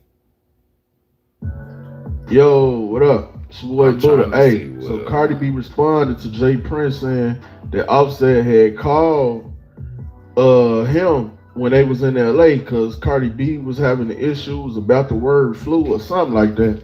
But anyway, Cardi B said big lies. You know what I'm saying? Big lies. She called Jay Prince a liar. Said Jay Prince a lie, said it didn't ever happen. Then she said, never. Tell him to show receipts. Only people that was there was Wack and Big U. Why would he be called for anything involving Crips? Whole bunch of fairy tales. She say Mr. Prince got a whole bunch of fairy tales. Now, is Cardi B lying telling the truth? I don't know. But we know who finna come out speaking next. Wack 100. Wack 100. Wack 100 name got mentioned in a tweet like this with Cardi B. Now, and you think he? We didn't figure it out, y'all. That's why Wack. Well, he didn't need no fucking reason. He was gonna speak on it anyway. But if Cardi B said wasn't nobody there but Wack and Big U, then that's why Wack ass is speaking on the shit. Not that he even needed a reason anyway. 'Cause if y'all know Wack, y'all know how he is. At least we got that part of the puzzle figured out. He ain't. Hey, Wack 100 finna have a field day on Clubhouse. This was all he was waiting on. This was all he needed right here.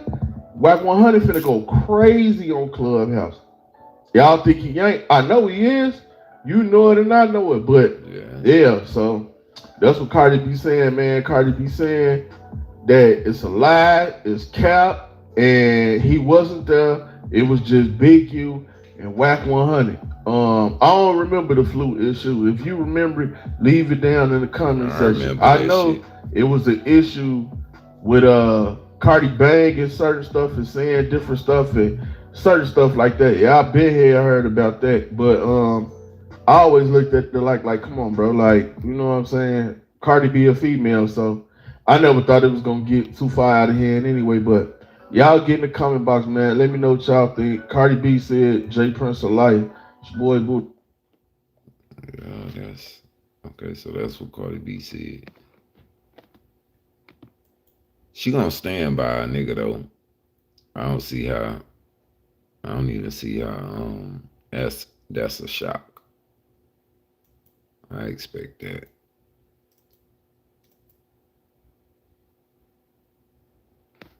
No, that's not what I pressed.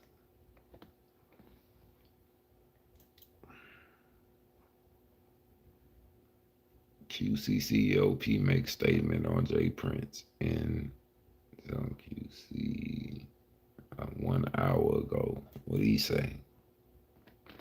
This is Jordan Town with JT. Make sure you smash that like button, smash that subscribe, and let's get ready to the news. All right, so we got Drake.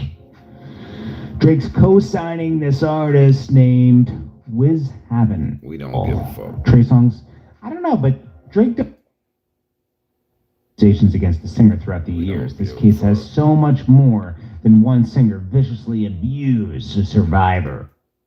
Able to drag Drake. I mean, like, come on, man. There has to be more rules in the courts. Some thoughts tonight for selling the catalog. Go two ways. This could be towards J Prince too. He says to Scooter Braun, this. Oh, here we go. Okay, so QCP here. Okay, so they sold QC for $300 million to Scooter Braun, this Korean company, who is buying up people's catalogs. Well, damn. Now, Tasha, we need to find out who they is. Hold on, what he said. This could be towards J Prince too. He says, because some people are saying he's selling out for selling the catalog. He says, I don't usually post long notes, but now, this could go two ways. This could be towards J Prince. Say what the fuck I'm looking for. To Scooter Braun, this Korean company, and this Scooter Braun, Tasha. Sold QC for $300 million to Scooter Braun, this Korean.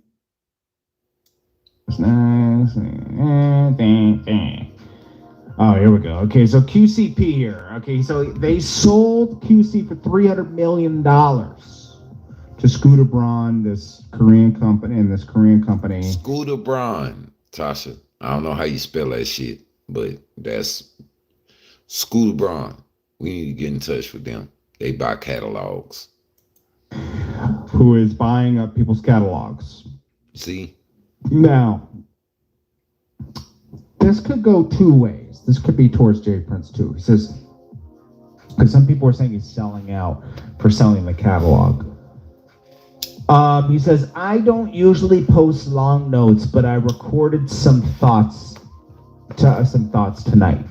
There's no value in separation. That could mean J Prince trying to separate Offset and Quavo, right? Because he's putting things out there like Offset betrayed Quavo. You weren't even time.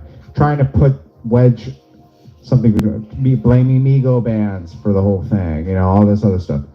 Then he said there's so much more value when people are working together and not hating and taking each other down, especially when you come from nothing. That could be across a lot of things. Offset, Migos, him and the Migo, a lot of stuff, right? Boom. Stop thinking people are selling out. This pertains more towards his recent deal. Instead, see people are selling in and see that you are building something to create more for everybody. Black entrepreneurs are not getting these opportunities on a regular basis, and they should be. Let's stay inspired and celebrate the blessings and leveling up and breaking of barriers. Ready for the next chapter. Doesn't mean he's out of the music business, doesn't mean he's doing this. It means that he's selling the catalog he currently has, which a lot of people build.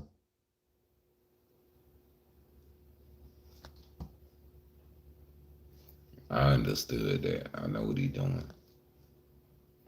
He sold the fucking catalog. Like Offset, no, not Offset. Takeoff got killed. They said the man was fucked up all behind it. He don't want to be in the music shit like that no more. He sold the catalog. Let me see.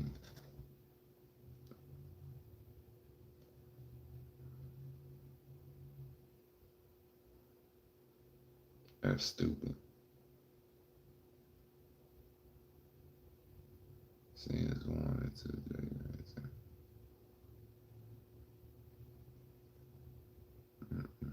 Hold on now. Some of this shit be so much bullshit.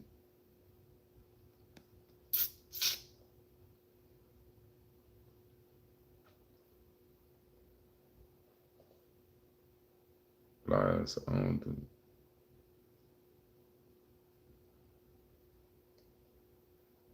the. Damn, boy, they got so many.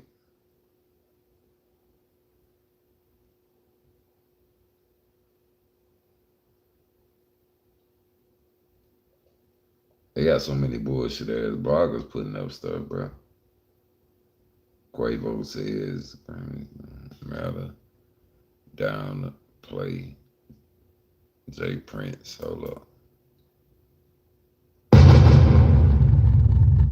Wait, hey, do the Grammys still matter, bro? You see all this talk? What, they don't? You see? They talking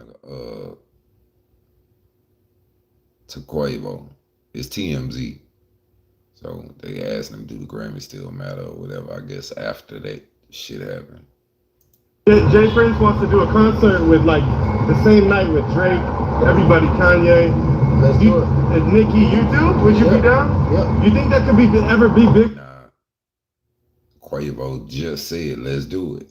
Like, they said Jay Prince talking about doing the concert with whoever. And Quavo said, let's do it. Bigger than the Grammys. We need to make our own award. Awards that, you know what I'm saying, appreciate the real shit that's going on in the streets, that appreciate the culture, that appreciate when guys is the best new artists when they, instead of a freshman class, we need like best new artists in the street whenever they come out. Like, we couldn't go in freshman class till we was a group. So this shit like that, just all these little stimulations on our artistry is lame because we the creators. And you got 3 albums called The Culture, you know what I'm saying? So I'm already saying, like, it's a different language that the Grammys speaks all these years, right? Is that what kind of the argument is? Yeah, it's an old language. They need to open up a new book or something. But who should decide on the Grammys if they want to get it right? New younger founders, new younger guys who tapped into the culture. You got to get in the field to know what's real. That's right, man. All right, man. Hey, take care. Thank you. Well, that's what Quavo had to say. Sound to me like Quavo riding with Jay.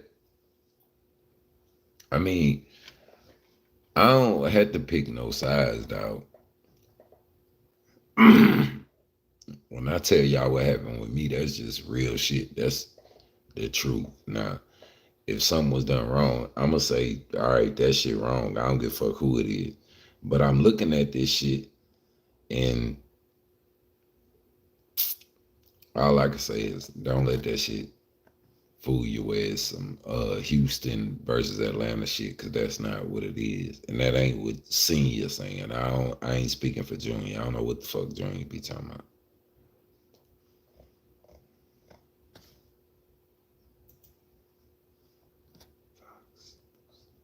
Oh shit, hold on.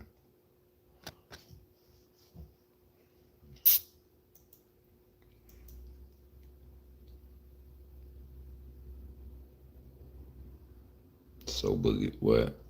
Yeah, I don't know, Tasha. You know that shit wasn't lit up. I'm not reading nothing. Not for you to do that though. Let me try that.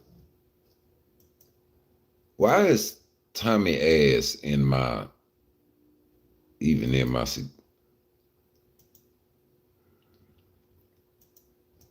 no.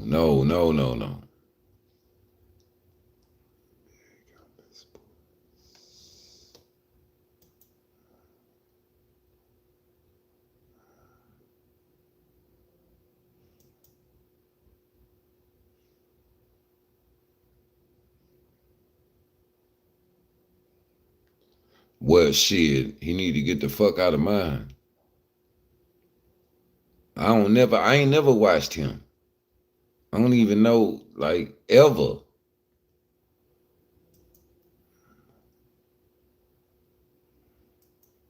For real.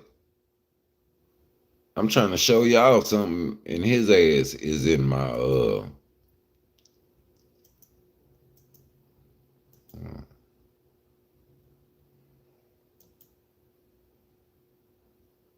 well, that, I guess that's pretty much where it's at anyway. That's what I, that's what I was talking about. Look, I'm just not gonna do it. Like, I'm telling y'all, any fucking time I went to Houston,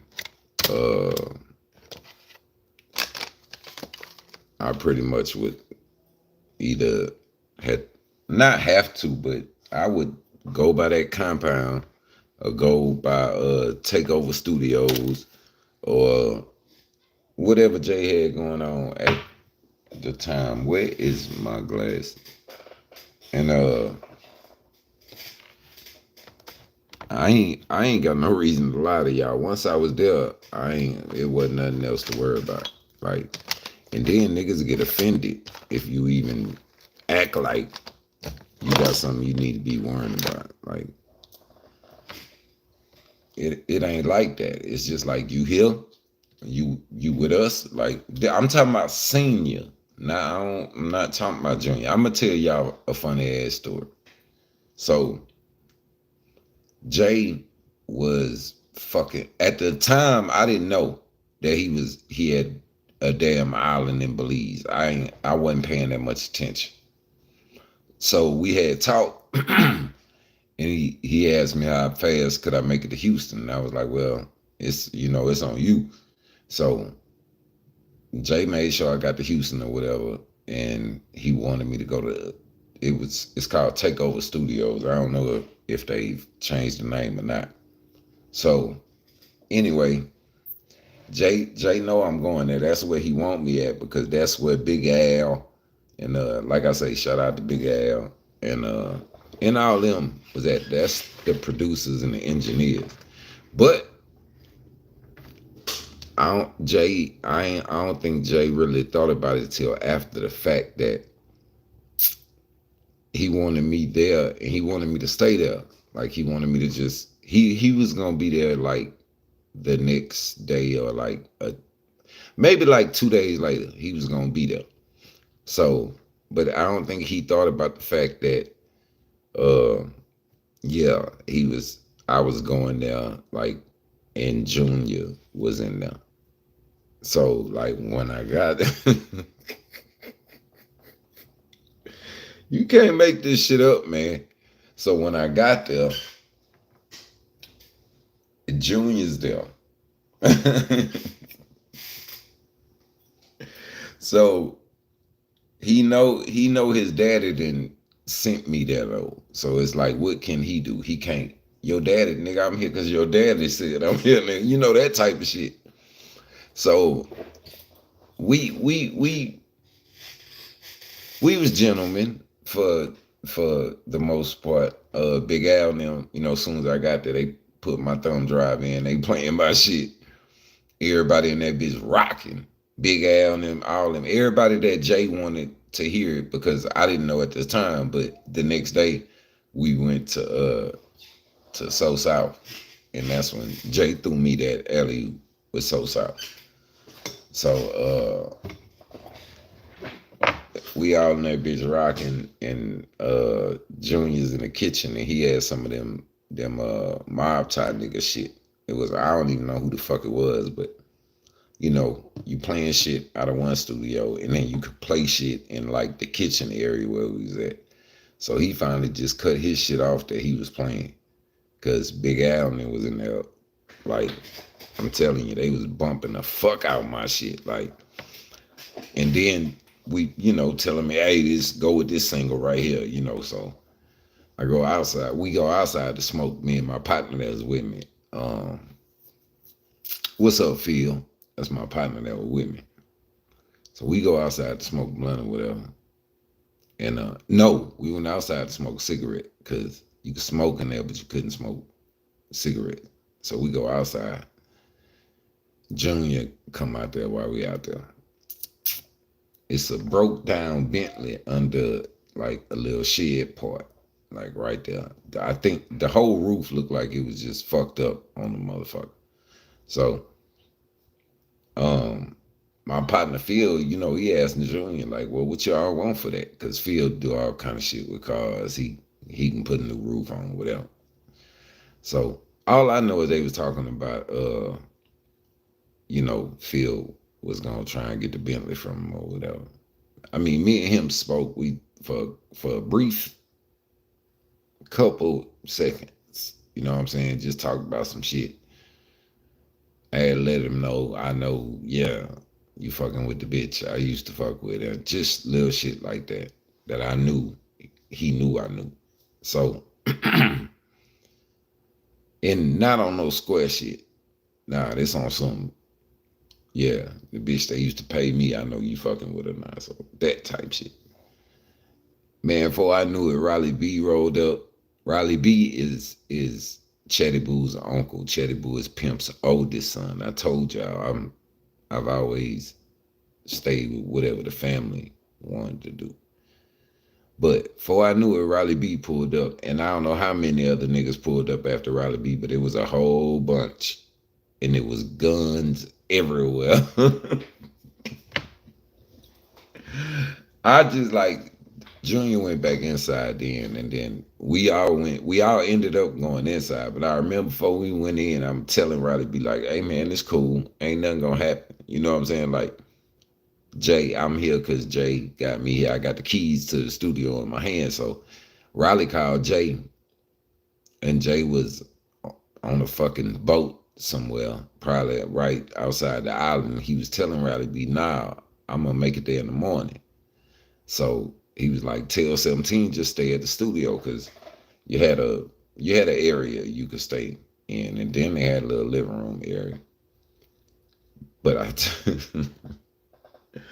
Riley B said, man, Jay, I'm gonna tell you like this. That ain't a good idea.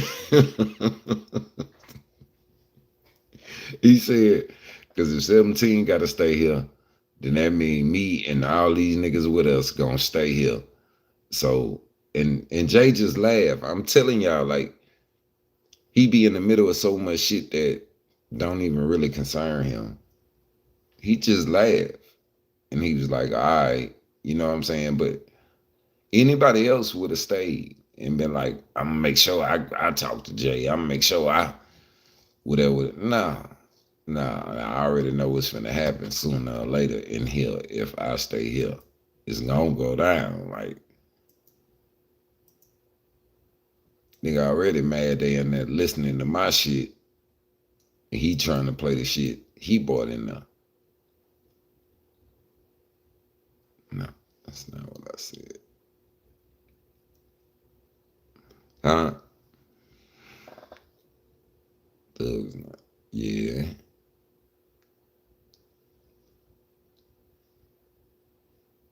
Tasha, how are you on here and still live at the same time? That is amazing. Ain't no way I could do that. I don't care how many different devices.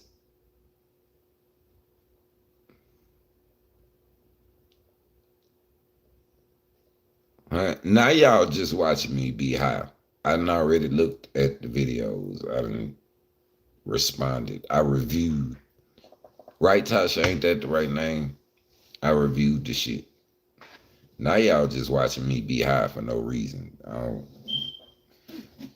Y'all really need to find something to do, because I ain't finna do nothing but smoke some more and listen to some music. Now y'all just being assholes. That's really what y'all doing now. Y'all just being assholes. Y'all don't want to leave. You like them old players and give me a little nip. A little nip.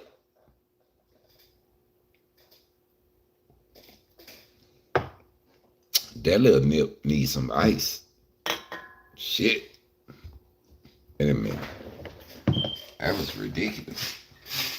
Shit. Shit hot in my bitch.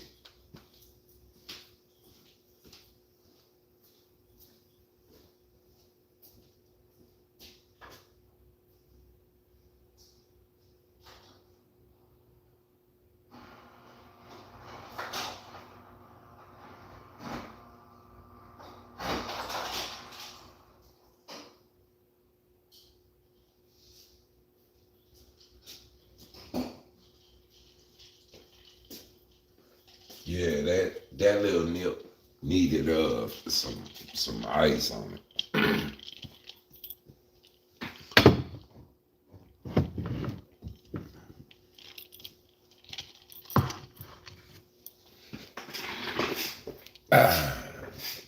What y'all mean? Shit, it's Super Bowl weekend.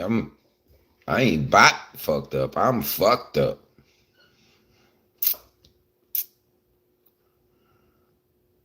Nigga, that's Hennessy and Paul. Peach.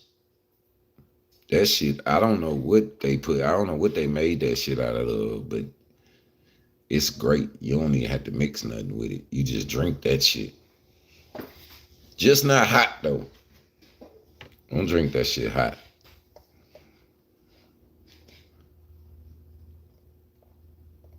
I know we drying my. See, Tasha don't like me saying that. We dry in the chat, Tasha. Ain't no colors in there. But I see all my blue people, so that's like members. They members. There ain't no new members. Where they at? Where you at with it? Tasha don't like when I do this, but fuck that. We should have new members and some super chats in this goddamn comment box. Don't try to fuss at me and say nothing, Tasha, because you know YouTube make them rules, not me, or else I wouldn't give a damn.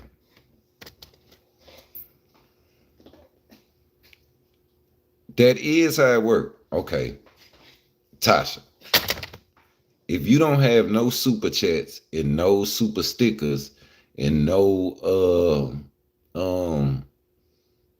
memberships, like people who became members while you was on your live, don't your live ain't gonna go in no kind of algorithm. Right?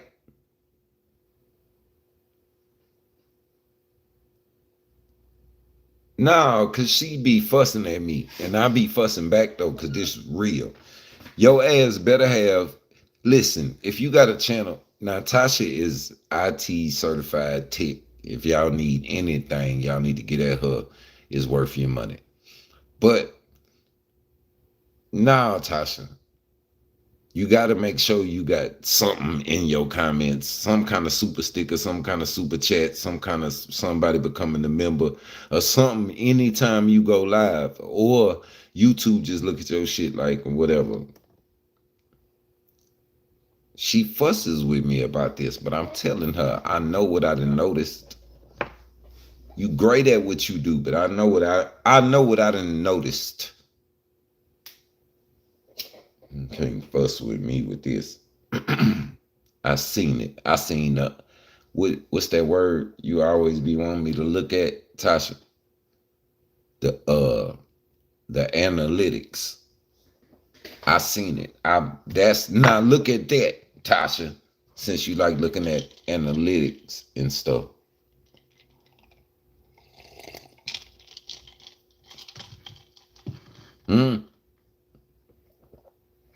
I know I'm right. I don't have to wonder. I know I'm right. Works balance. No, that's Sleepy Joe.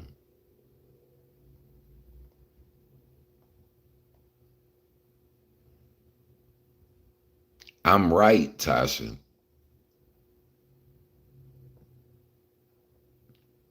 Just say I'm right. See, that'd be the thing with you. See how I just said, Tasha, how are you live and on here at the same time? That is amazing. And gave you your props. But you can't give me my props when I'm telling you what I done noticed with this YouTube stuff.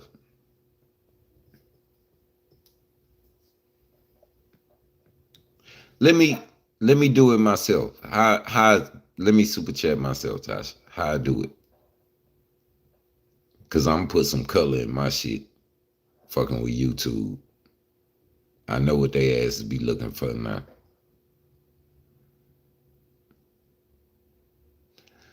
Tasha don't listen to me. Hold on, I'm trying to see what this other interview is on.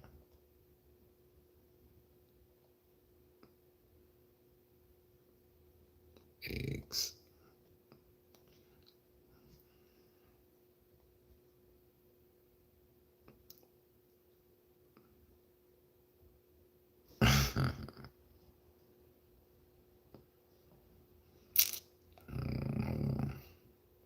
No, not sketch comedy.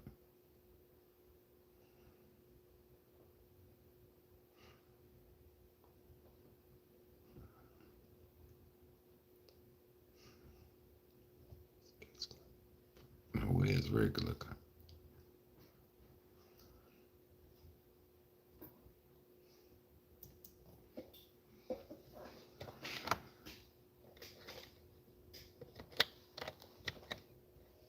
No.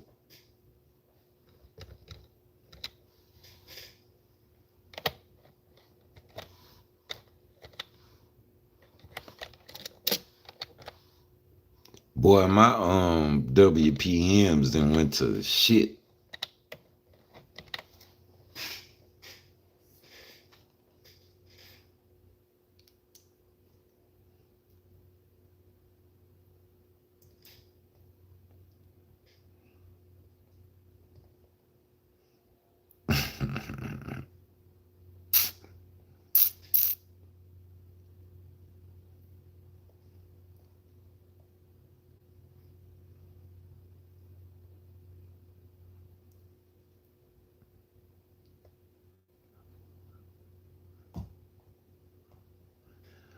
What? Y'all just sticking around watching me be high and watch the shit I watch when I'm high now. I've already watched. And that's fair. But if you were poor in Silver Spring, nigga, it felt like it was only happening to you. I know the pain of that first sleepover at a white friend's house. And you come back home on Sunday and just look at your parents like, y'all need to step your game up. Everything in Timmy's house works.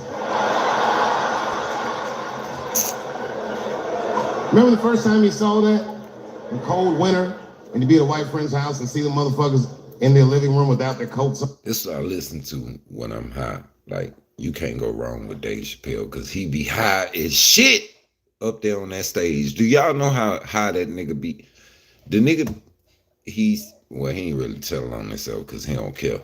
A lot of his cigarettes is weed. Like, it's really weed when he be up there smoking. But he found a way to cheat and like get the weed in the cigarettes. Like, but it still be like half tobacco or like maybe this much tobacco. Nah, I'm serious. So this nigga be high as shit when he be up there.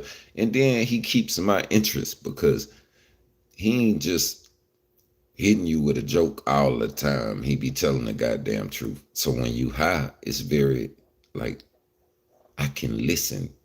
I feel like he's saying what I'm thinking. That's just what happened.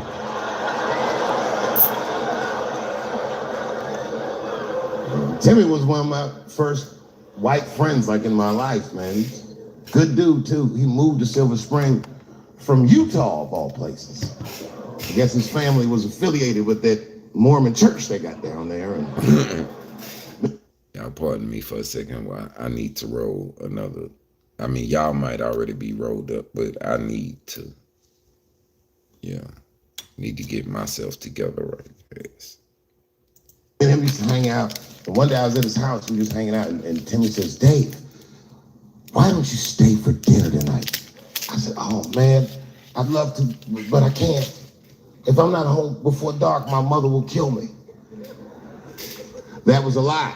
My mother had several jobs. I hadn't seen her in like 3 or 4 days.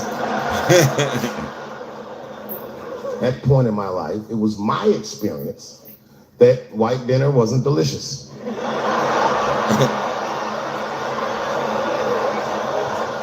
I'd rather go home and fry some bologna or some shit like that.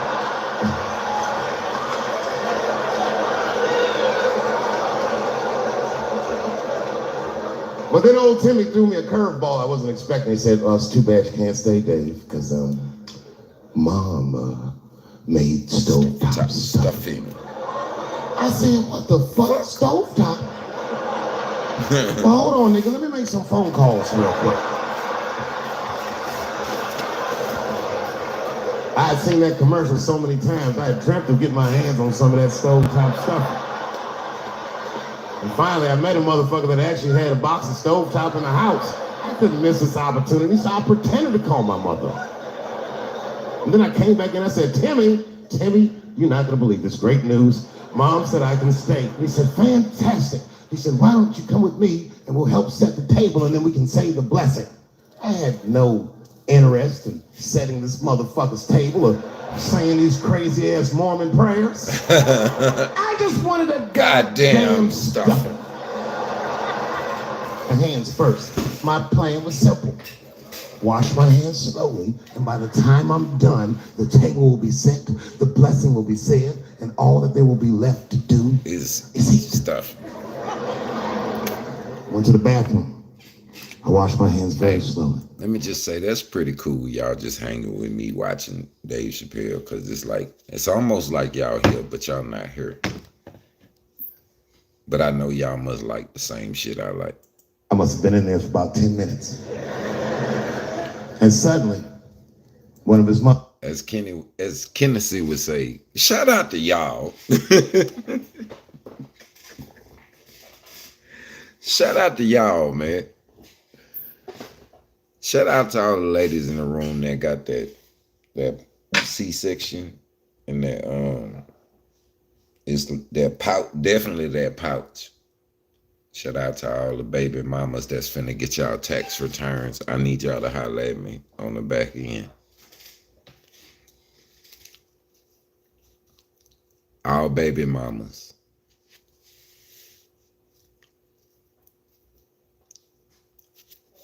I'm your new baby daddy.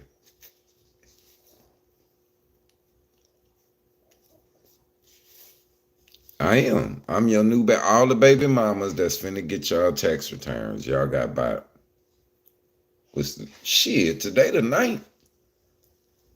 Y'all niggas good shit. Is it? Wait, it might be the 10th now. Oh, it's the 9th. Shit, Friday hit. Hey, I'm serious. All baby mamas. All the baby mamas. Especially if you lay down and your titties fall in your side and you get them deodorant titties. You know when you lick them deodorant titties because your whole tongue go numb. Niggas know what I'm talking about. And your titty, like when you lay on your back and your titties fall on your armpits and you get that deodorant on them, and then when we getting down with y'all and And then you catch that right there. Shout out to y'all, because at least that let us know y'all wear deodorant. But it's very nasty, ladies. You can wipe. Y'all keep baby wipes. You can wipe the titty. You could just take the baby wipe, and before you wipe your ass, just wipe the titty. Wipe the deodorant off the titty. Especially if y'all know we gonna be attending to them, because I don't think y'all ladies ever really tasted deodorant. It's not nothing you want to Mothers take. came to the door.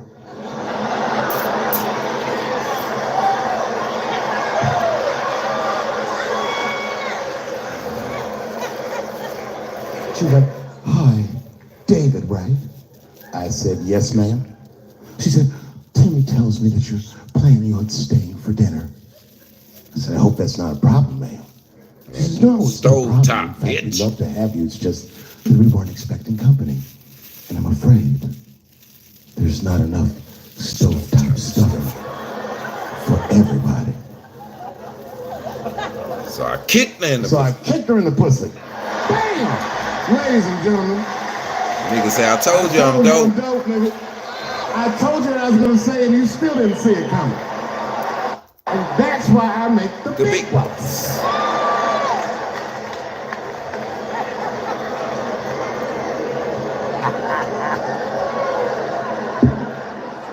Oh my God.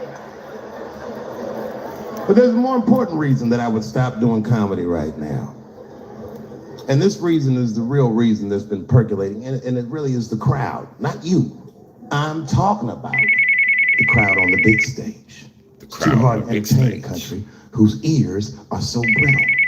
Motherfuckers are so sensitive. The whole country is turned into bitch ass niggas. Lillian cannot use the phone. Oh shit. What I do? Everything you say upsets somebody. You know, I can remember when it all started. It was when I was doing Chappelle's show. When I was doing Chappelle's show, I used to do the show, and then on the weekends I do like concerts and shit like that. So I'm doing a concert, and there was a couple in the front row, beautiful couple. The wife is obviously Asian. I'm on regular. You can see it in her face.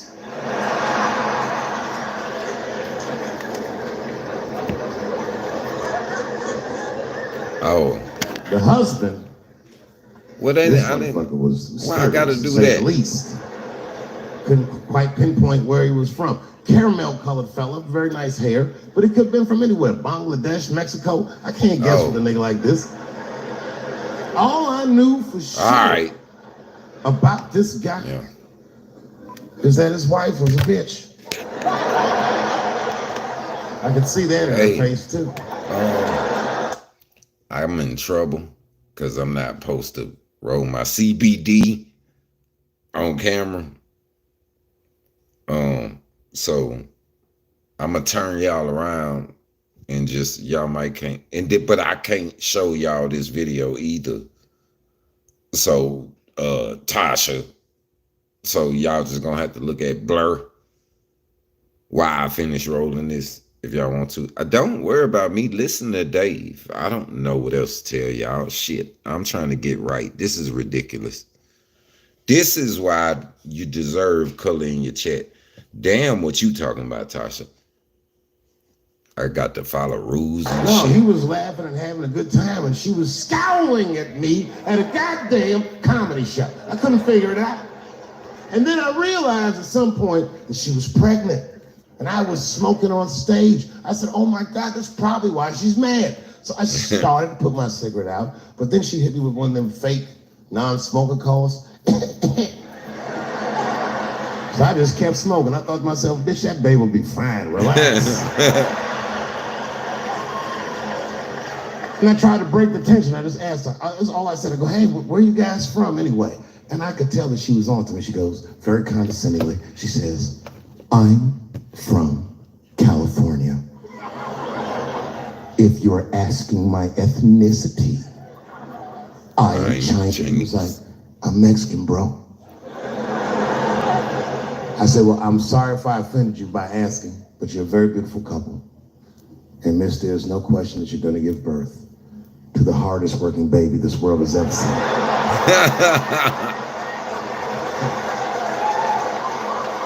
That's not a bad joke. That nigga said that's not a bad joke. Upset. She got up to leave immediately, but she didn't just leave. She had to take one last dig at me on the way out.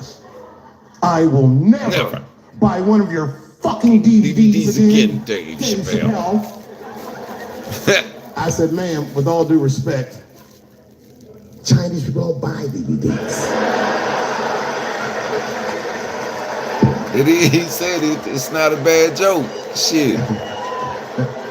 And the crowd went crazy. We were all laughing, having a good time. I didn't even think anything of it. And then just 3 days later, this lady sends a fucking letter to my promoter telling him not to book me for shows anymore because I was, quote, racist, and I'm quoting her, insensitive to the nature of my interracial marriage. I was like, word, bitch, I was. Nigga said, word, bitch. Word, bitch, I was. And she would know. I love this part. This nigga say, see you at Thanksgiving. That's right. In fact, my wife is Asian too. Surprise, bitch. I'll see you on Thanksgiving.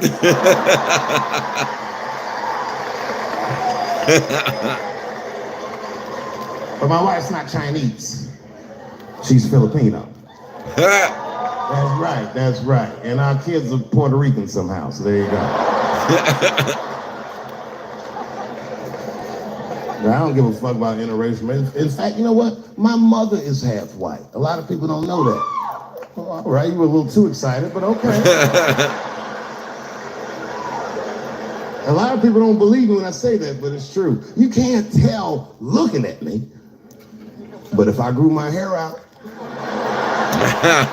you would think you was at a fucking Cat Williams concert. My shit is beautiful. The motherfuckers are just taking it too far. I don't know why or how everybody got this goddamn sensitive. You know who hates me the most? The transgender community. Ratchet people. Oh yeah, these That's ratchet TV I didn't realize how bad it was. These motherfuckers are really mad about that last Netflix special.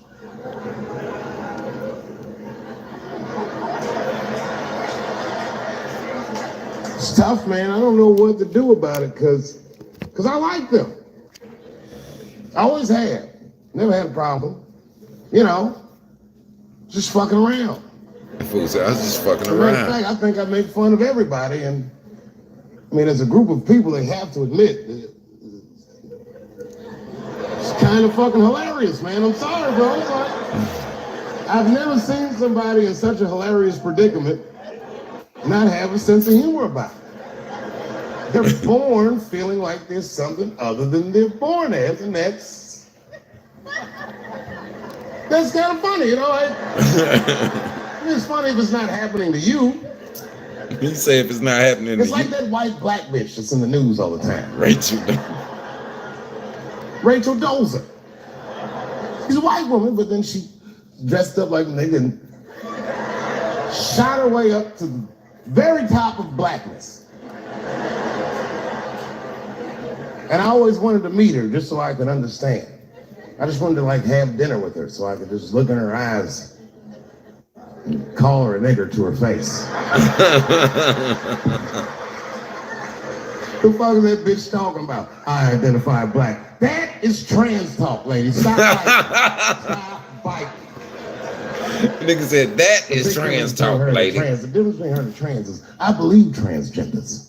I don't understand them either, but I know they mean what they say. Niggas cut their dicks off. Them niggas cut their dicks off. That's all the proof I need. That nigga said, don't need it. Never seen somebody just throw their dick away. Don't need it.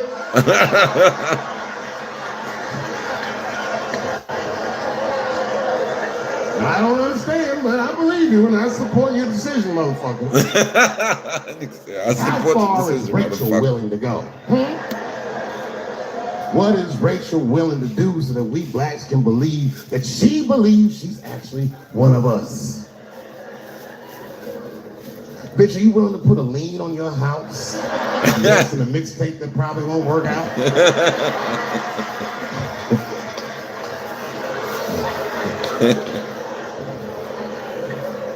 She didn't even change her name. Didn't even change her name. Her name is Rachel. I can't believe in that name.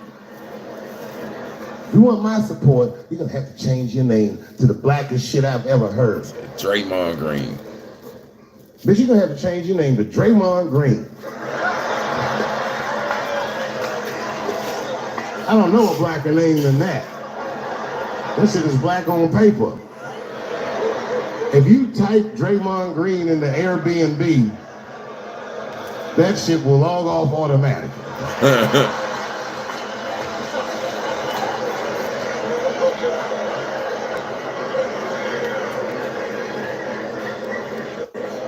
People get mad, bro. People get mad about everything I say. I was doing a show. I was in Portland, Oregon, and I was checked in a hotel under the name Charles Edward Cheese.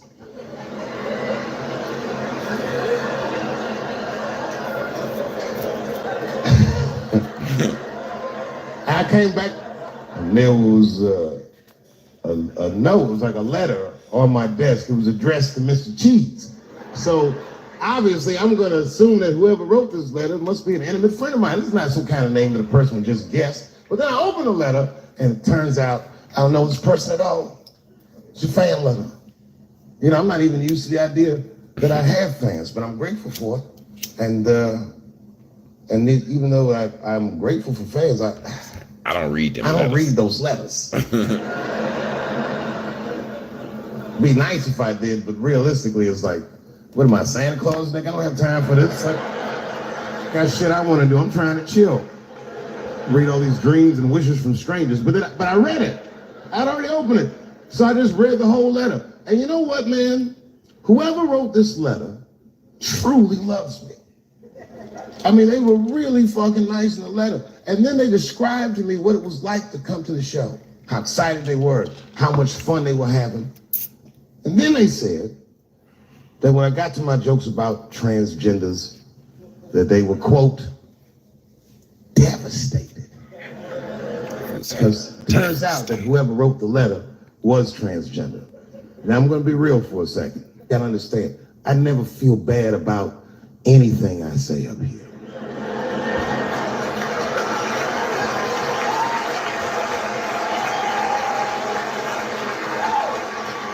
And I would never admit this to you if I hadn't locked your phones up.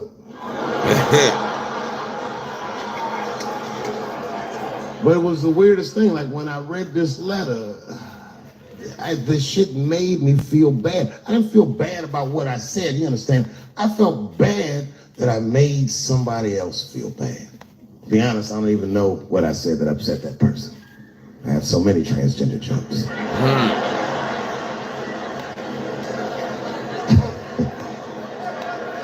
But I feel like it was probably this joke I'm about to tell you right now. And it's not even that bad of a joke. It's a true joke. I mean, hey, I'm telling y'all, I had read in the paper. Y'all fucking with the wrong one when it comes to this shit, because I could put y'all on some stand-ups that y'all ain't heard of, that y'all will be crying, laughing at. Like, I got anxiety, so I take my medication for it, but I still got to keep my mind busy when I'm not writing or doing something. It's just, I don't know. I can't control it. It's a chemical imbalance is what they call it, I think. Yeah, ain't that what they call it, Ty? Chemical imbalance. So I'm telling y'all, we can review whatever comedies y'all want to review. Whichever ones y'all want to. I bet you I know them. And I know them to the T too. I bet you. And I bet you I could put y'all on some that y'all ain't heard that I had y'all crying, laughing. I'm just listening to Dave right now because I'm high. But I bet y'all ain't seen Ali Sadiq. Y'all seen Domino Effect? Now and he really my partner. Oh yeah, on there, Jay still a fucking fool. Shit, bruh. That motherfucking Ali will have you crying, bro. Like, and then the nigga ain't lying when he was talking about the story with Bandit. That's Bandit was a member of a Bun Crew or the Middle Fingers. And when he talking about that story, that shit really had me crying laughing. Cause now, like, Ali would be around us, but he like a short nigga too. And he was always like that. Like he was just funny. Like, I ain't know the nigga was gonna be that funny. Like, you got to hear, if you ain't watched Ali Sadiq Domino Effect, you got to watch that motherfucker. But really, I'm telling y'all don't want to fuck with me with this, cause I watch comedies. I gotta get my mind off the bullshit.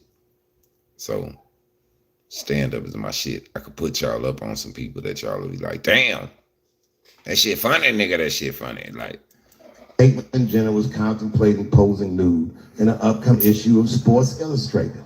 And I know it's not politically correct to say these things, so I just figured, fuck it, I'll say it for everybody else. Yeah. Yuck.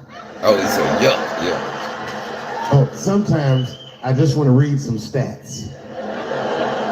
I don't know why you're gonna cram some man pussy in the middle of the sports page like this. I just didn't think that was the place for it. But I wasn't saying anything like Caitlyn Jenner's a bad person. I'm not mad at her for doing it. Not even mad at Sports Illustrated. If I'm mad at somebody, I'm probably just mad at myself. You understand?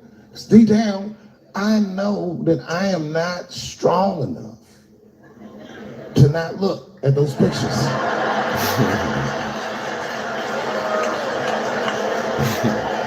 And I don't think I'm ready to see what she's trying to show me. He said, I don't think I'm ready to see what she's trying to show me. Caitlyn. Look, y'all tell the truth. If Caitlyn Jenner was naked, or fuck that, Bruce Jenner was naked as a woman, so yeah, Caitlyn. And it was on a spread. Would y'all not look at it? Could you make yourself not look at it? Or you gonna have to look just out of curiosity. That's why this shit's so funny when he said, if I'm mad at anybody, I'm mad at myself. Because I know I don't have the power to not look at them pictures. Like, I don't have that strength. God damn it, if you go through with this thing, bitch, you better go hard or go home. I want you to go all the way. Hustle style. You know what hustle style means, miss? That means spread the lips. Spread the lips.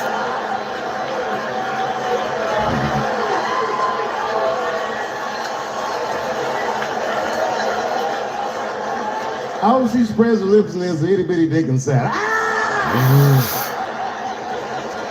The show is behind the curtains.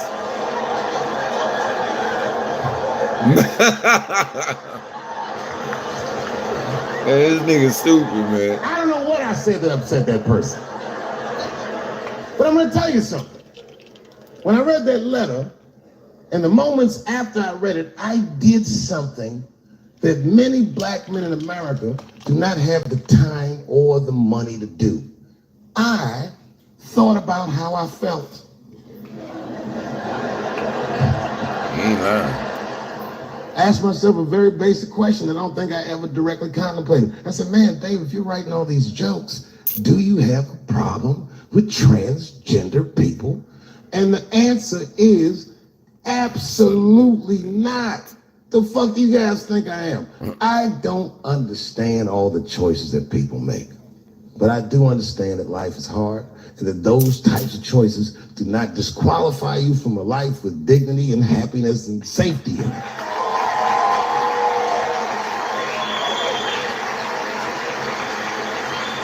See, that's what I mean when I say you learn shit when you watch them too, but watch this.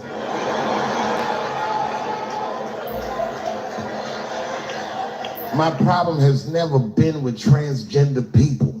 My problem is transgender people. I just feel like these things should not be discussed in front of the blacks. It's fucking insulting, all this talk about how these people feel inside. Since when has America given a fuck how any of us feel inside?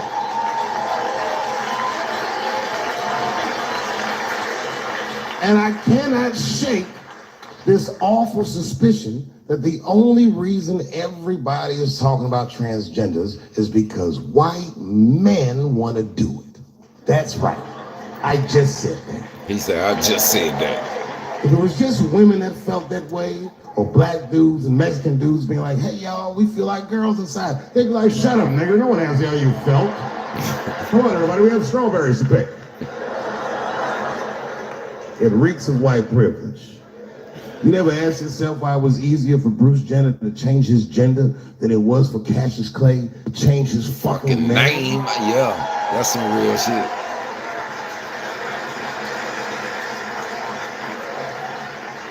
And if I were to be brutally honest, the only reason I ever been mad at the transgender community is because I was at these niggas for 6 songs straight. He said, because I danced with one of these niggas for 6 songs straight. And then the lights came up and I saw them knuckles. I said, oh no! And everybody was laughing at me. Hi, world star. I said, why didn't you say anything? And then I heard that sultry voice. I didn't say anything, Dave Chappelle, because I was having a wonderful time.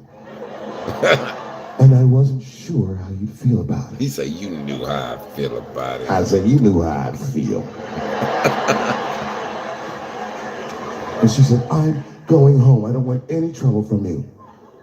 I said, home? It's only 2 songs left. I mean, we might as well finish tonight. That nigga said it's only 2 songs left. And we ended up having breakfast together. I'll grow up. It doesn't make me gay. I just titty fucked her. His titties are as real as any titties in LA. It's 2 o'clock in the morning. I was just borrowing a little friction from a stranger.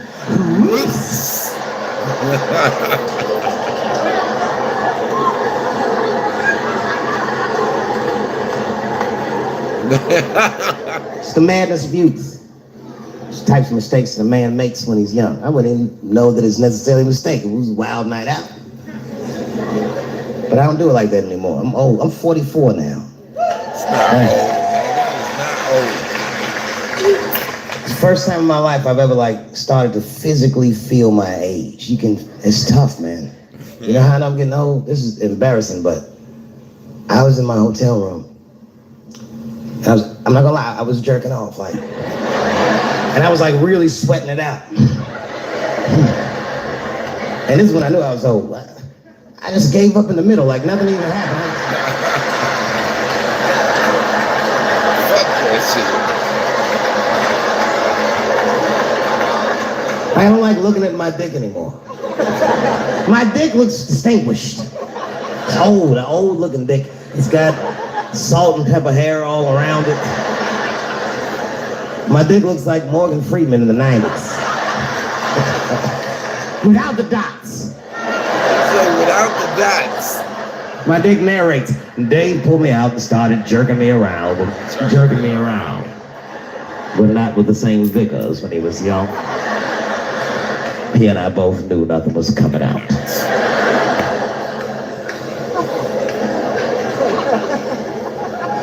I see my age in my children.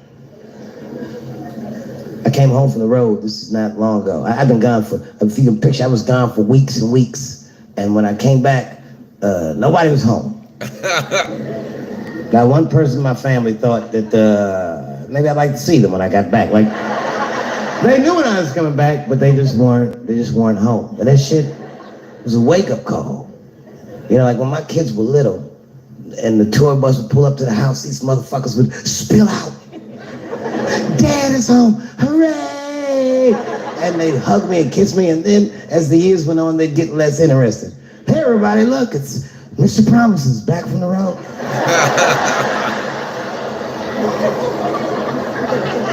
But empty house, that's some cold shit. That nigga said that's some cold shit. I went into my oldest son's room, I was like, hello? He was gone.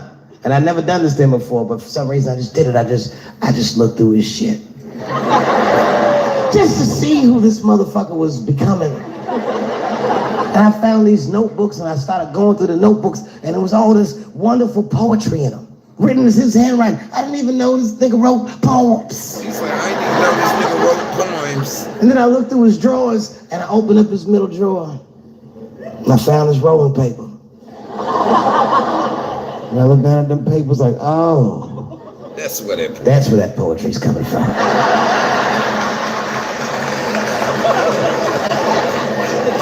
And that shit broke my heart.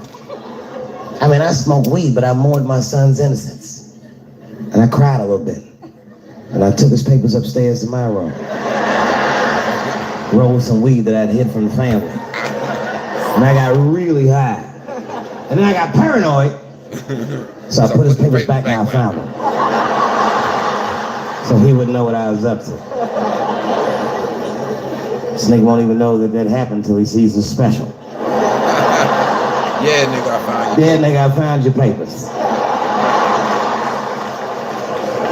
He's a cold motherfucker. Let me tell you, this kid is only 16 years old. Listen to what he did to me. This motherfucker calls me up in the middle of the night. It was 1 o'clock in the morning. He goes, Dad, don't be mad. I knew something was terribly wrong. I said, what's going on? He said, listen, I'm fine. And don't forget, you told me to do this. I'm at a party, and my designated driver had too much to drink.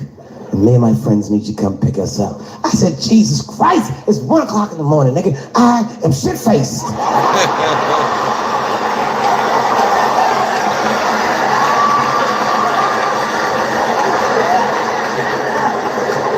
But I figured, fuck it, it's better me than some kid. I might as well roll the dice and go pick my nigga up. I said, all right, I'm coming to get you. Just give me the address and I'll be right there.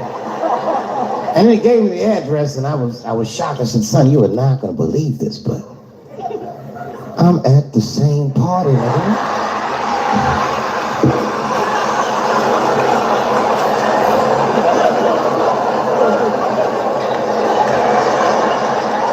They grow fast, don't they? Can I ask you a weird question? I want to make you feel uncomfortable. You don't have to answer it, and if it doesn't go well, we'll just edit it out anyway.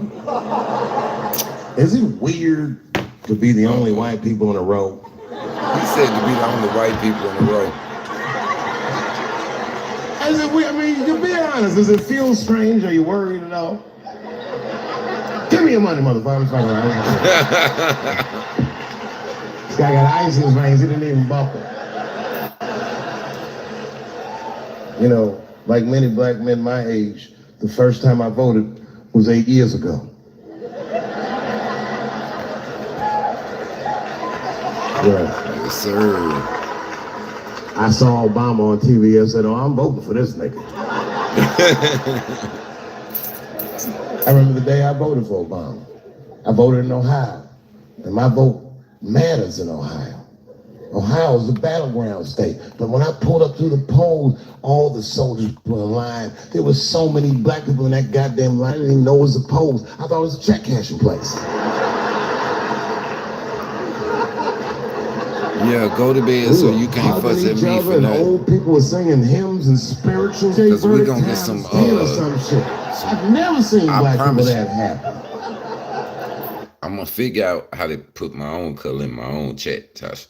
It's gonna be some soup in this chat. Forget that. I've been on here watching stuff. I'm on cloud 50. Need to have my ass in the bed, but now I'm stuck watching stand-ups. And I'm about to be on cloud 80 because I'm gonna smoke this, Tasha. But y'all better, I know whoever on here that's not a member. I think my members on here though. I seen a lot of blue and greens. But if your ass ain't a member, you should become one.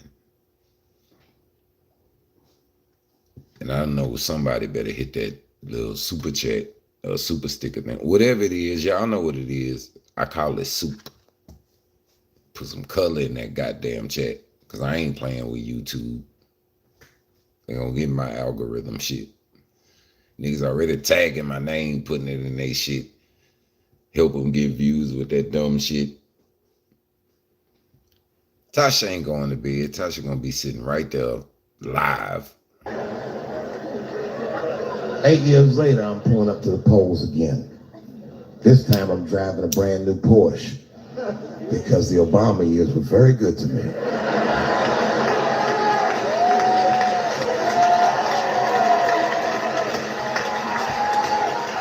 I was early voting, and when I parked my car, I figured out something that it would take the rest of the country another week to figure out. I understood that Donald Trump was going to be our next president because in Ohio, unlike DC, you could see the results in the parking lot. Saw all these goddamn pickup trucks and tractors and shit.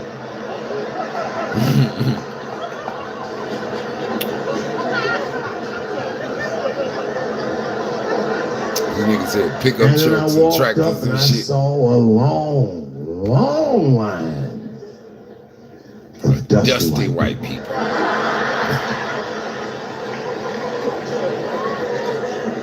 Yes, ladies and gentlemen, these were the poor whites. I must tell you, I've never had a problem with white people ever in my life. But full disclosure, we've gotten a lot of trouble out of them. And I've never seen so many of them up close. I looked them right in their coal-smeared faces. Man, Donald Trump's gonna... And to my surprise, you know what I didn't see? I didn't see one deplorable face in that group.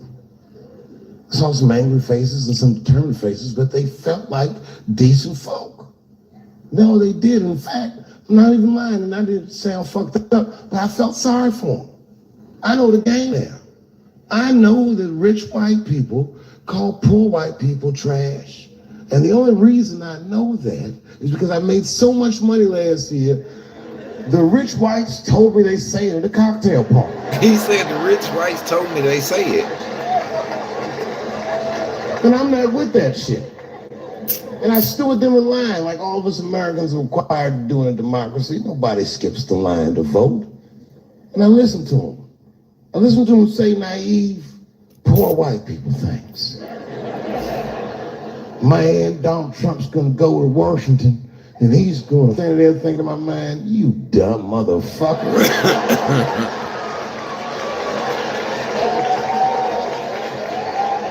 You are poor. He's fighting for me.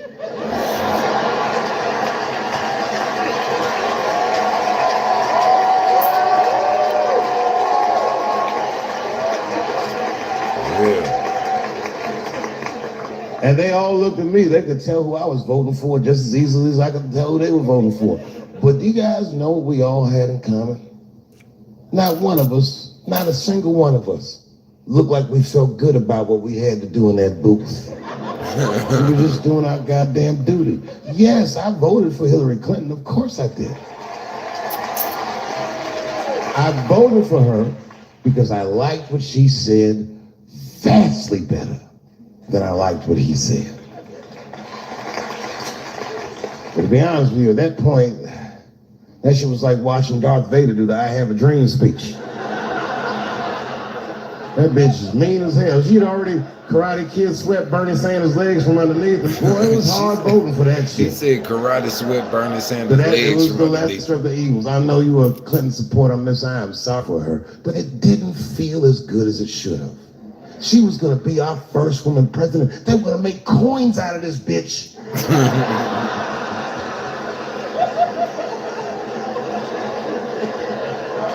And somehow she just missed the dunk. Of course she should have beat him. Of course she should have beat him. You know what voting for her felt like? It was bittersweet. It felt like I was lucky enough to eat Halle Berry's pussy. And whilst I was doing so, she fucking farted in my face, man.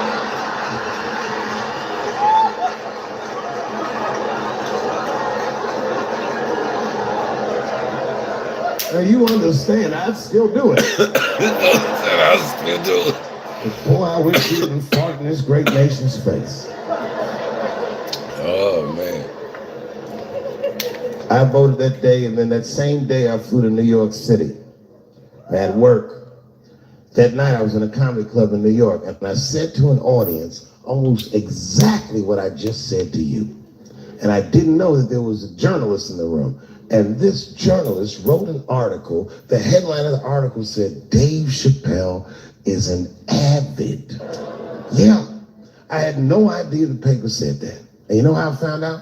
My wife called me from Ohio the next morning in a goddamn panic.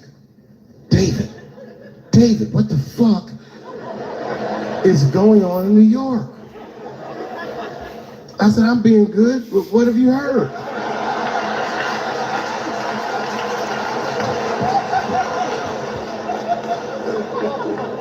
And my wife said, the paper is saying that you're a Donald Trump supporter. I was like, whew.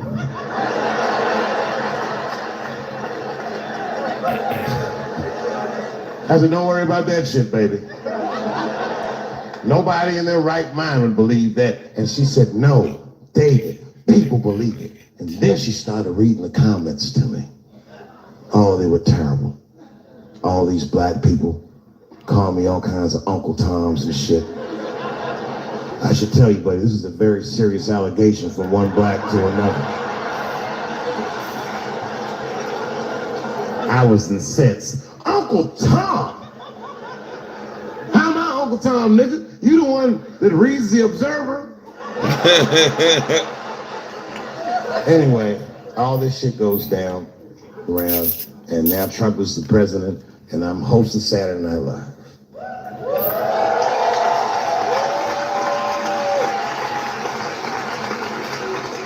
And I didn't really prepare my monologue. I just kind of winged it. Yeah. And at the end of the monologue, I don't even remember what I said. I said something like, fuck it, we're historically disenfranchised, and we're gonna give him something about we're gonna give him a chance if he gives us a chance. I don't know what I said, but whatever I said, I really wish I didn't say that shit.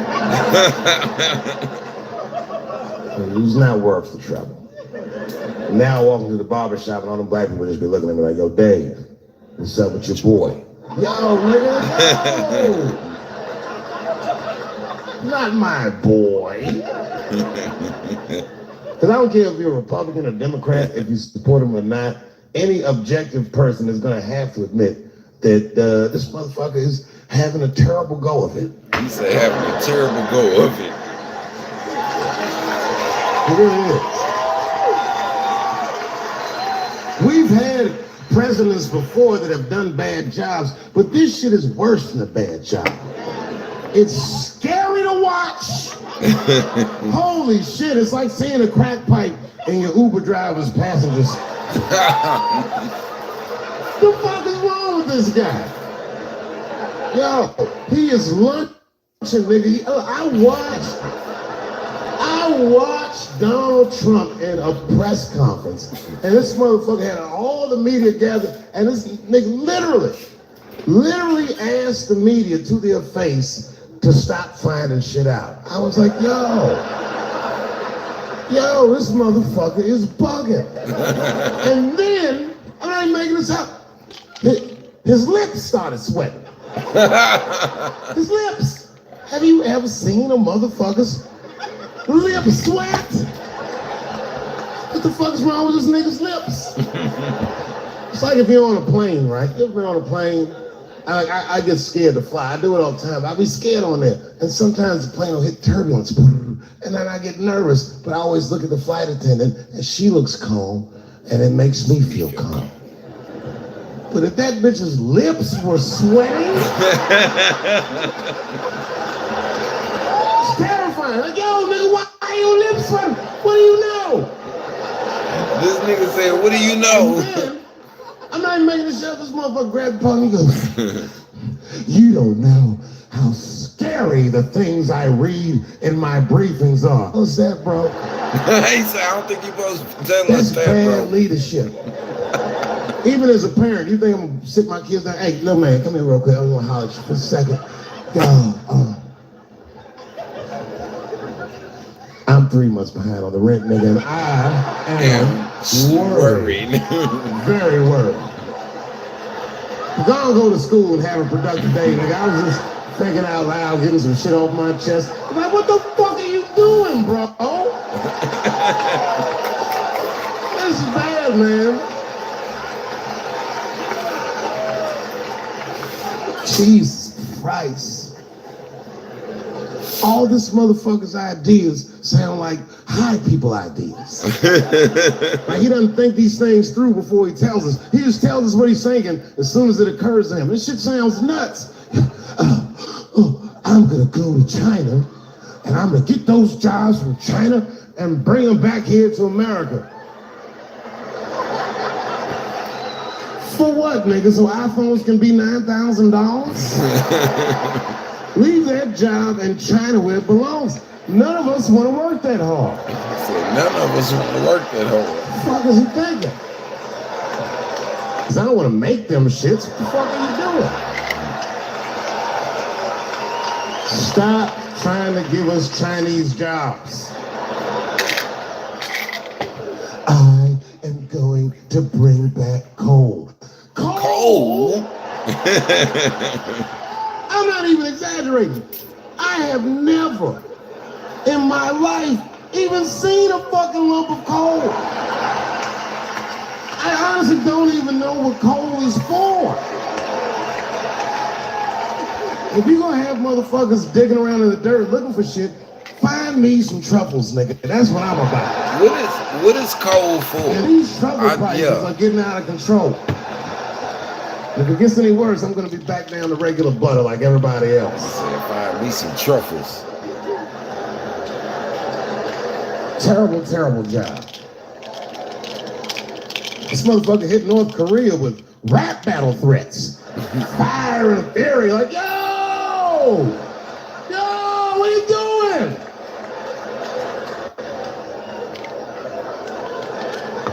It's fucking Korea, man. Kim Jong-un is a scary motherfucker. He might be as crazy as Trump. He is. Scary Kim shit. Jong-un is the motherfucker. And if you one of them naive motherfuckers that thinks that a war with Korea is going to be easy, then you don't play Call of Duty at 3 a.m. like I do. Like all I That's have what the Koreans play. on YouTube. He's like, that's what the Koreans play. Got my whole goddamn platoon last night.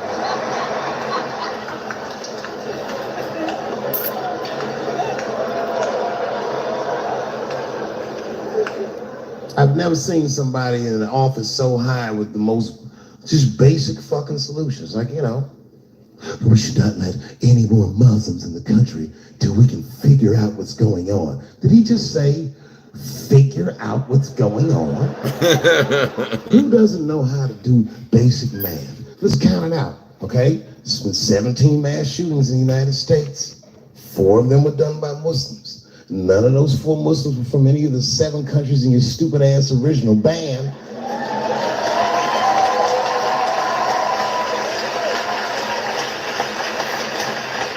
And since he brought it up, the other 13 shootings were done by the Tiki Torch whites.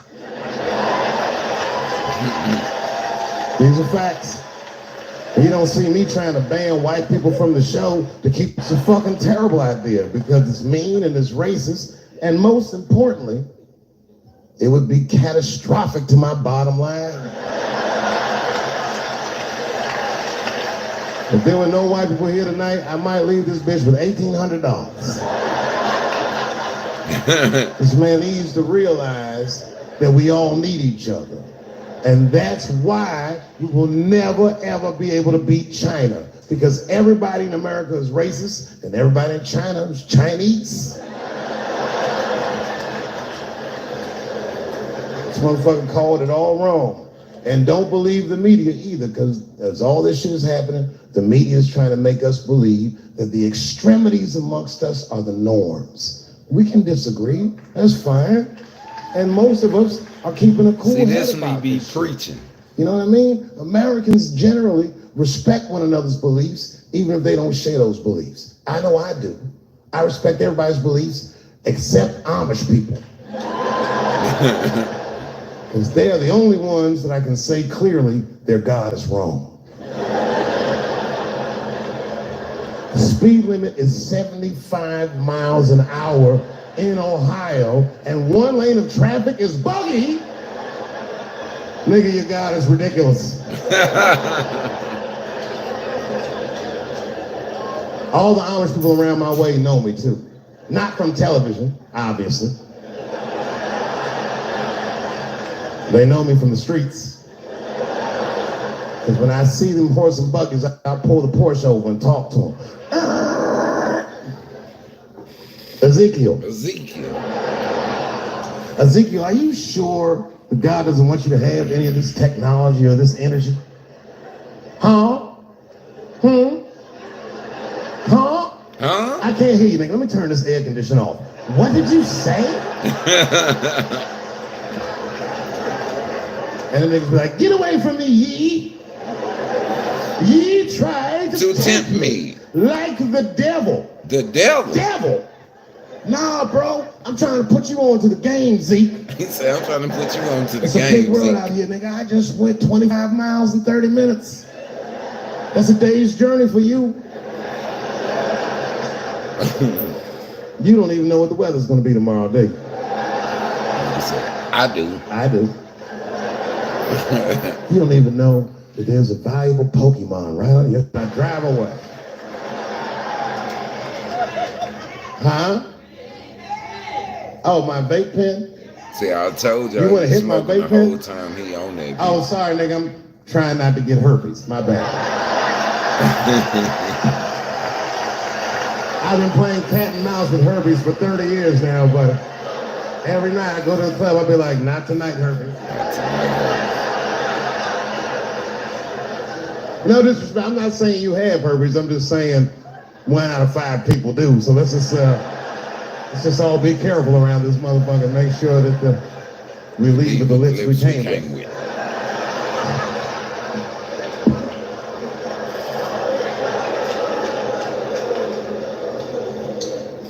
Sometimes I think that the media is hard on Trump. Because I see shit that they get on him about that doesn't seem bad to me. He said that don't seem bad to me. Not staying in the White House enough. Who gives a fuck? This motherfucker was rich. Used to shit in a gold toilet. It's true. I don't know if you've ever been to the White House. It looks like a very nice place to work, but I wouldn't want to live in that Scooby-Doo ass house either. That shit's terrifying looking. Imagine you trying to jerk off.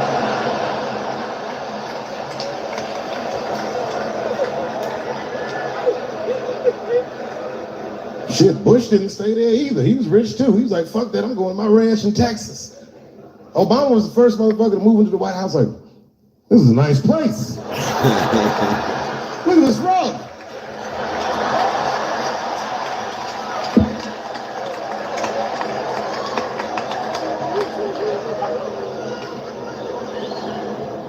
The media got on him about putting Jared Kushner in his cabinet, and I didn't think that that was the worst thing he'd done. I mean, it was still early, and I mean, it's not unprecedented. Kennedy had his brother as the attorney general, right? And this motherfucker's a Washington outsider. To be honest with you, I'd probably do the same thing. As a matter of fact, I do. You think I go to a Hollywood meeting with all them white folks by myself? That nigga said, by myself? I bring my nigga Mac Mittens from the streets. I don't even know his real name. Everybody just calls him Mac Mittens. But I know he's not qualified to even listen to these meetings, but this motherfucker just makes me feel good. And all the white people look at me like, Dave, do you mind asking your friend Mac Mittens to excuse us so that we can talk business? And I say, fuck that. Anything you say. He listened to the whole meeting. And when they done talking, I just look over at Mac Mittens, and if he gives me the signal, meow, meow, I'll sign the papers. It's a gut check. Well, how about this one? Remember when it was the day after the election and the president of Taiwan called Donald Trump to congratulate him? And Donald Trump, you know, of course, took the call and talked to the president of Taiwan. The problem with that was Taiwan doesn't have a president. The United States functions on what they call a one China policy, and Taiwan is a renegade province of said China. And Donald Trump didn't know that and picked up the phone and started hammering away. The media ate his ass up. And I'm not gonna lie, I was laughing like shit. I was like, oh shit, this dumb motherfucker is in trouble. And then that night I was in bed drifting off to sleep, and then I had to admit it to myself. I was like, I didn't know that shit either.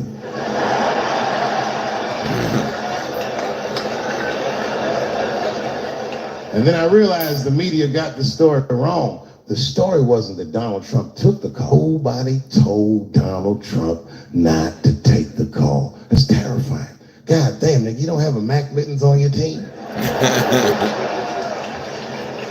It wasn't like they were calling the White House, they were calling the switchboard at Trump Towers, and they were getting through. Anybody. Mr. President, there's a Ricky Ticky Tabby on the phone for you?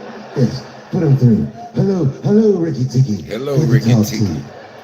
Mr. President, there's a John Jacob Jingleheimer Smith on the phone. His name is my name too. Put him through. Hello, John Jacob, let's talk business. How many people in this room are not originally from the United States? My round of applause.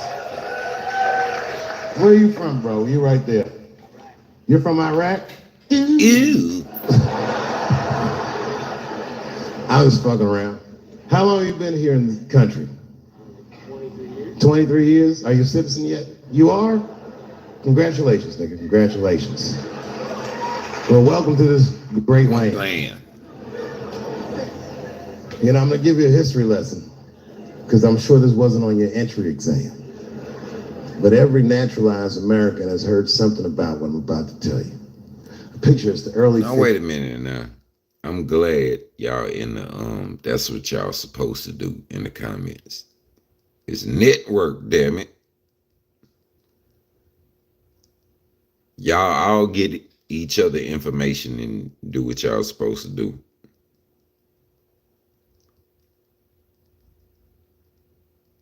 Suits and already.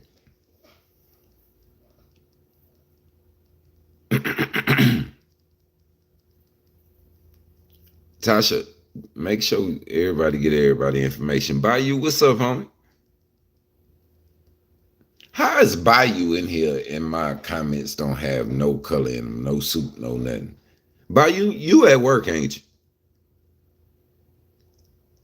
Y'all don't understand. Bayou is a hood ass nigga.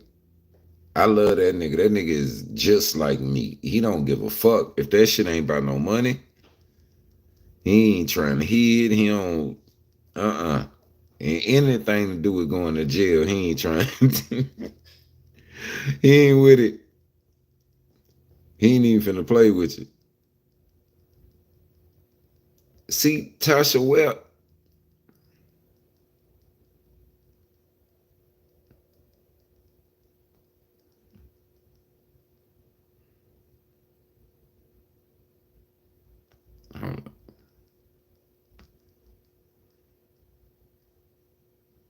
it's still not right. No. It's not what I said.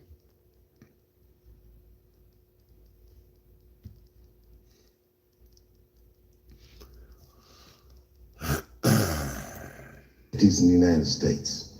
This 14-year-old boy goes down from Chicago to Mississippi to meet his extended family for the first time. He'd never been to Mississippi. And before he went, his mother said to him, very pointedly, she said, if a white man looks you in your eyes in Mississippi, look away. And I don't know what you know about black people from Chicago, but they're not a scared people. Legend has it, he was in front of a convenience store hanging out. A white woman walked out of the store, and he thought she was pretty, and he said, bye, baby. Not realizing that he had just made a fatal mistake. 4 days later, a group of adult white men burst into this family's home and snatched a 14-year-old boy out of bed in front of his family that was powerless to stop them, and he was never seen alive again. His name was Emmett Till. They found his body maybe a few days later. It was in a creek, tied to a wheel so it would sink, horribly beaten and bloated. Hideous. And lucky for everybody in America, his mother was a fucking gangster. She was.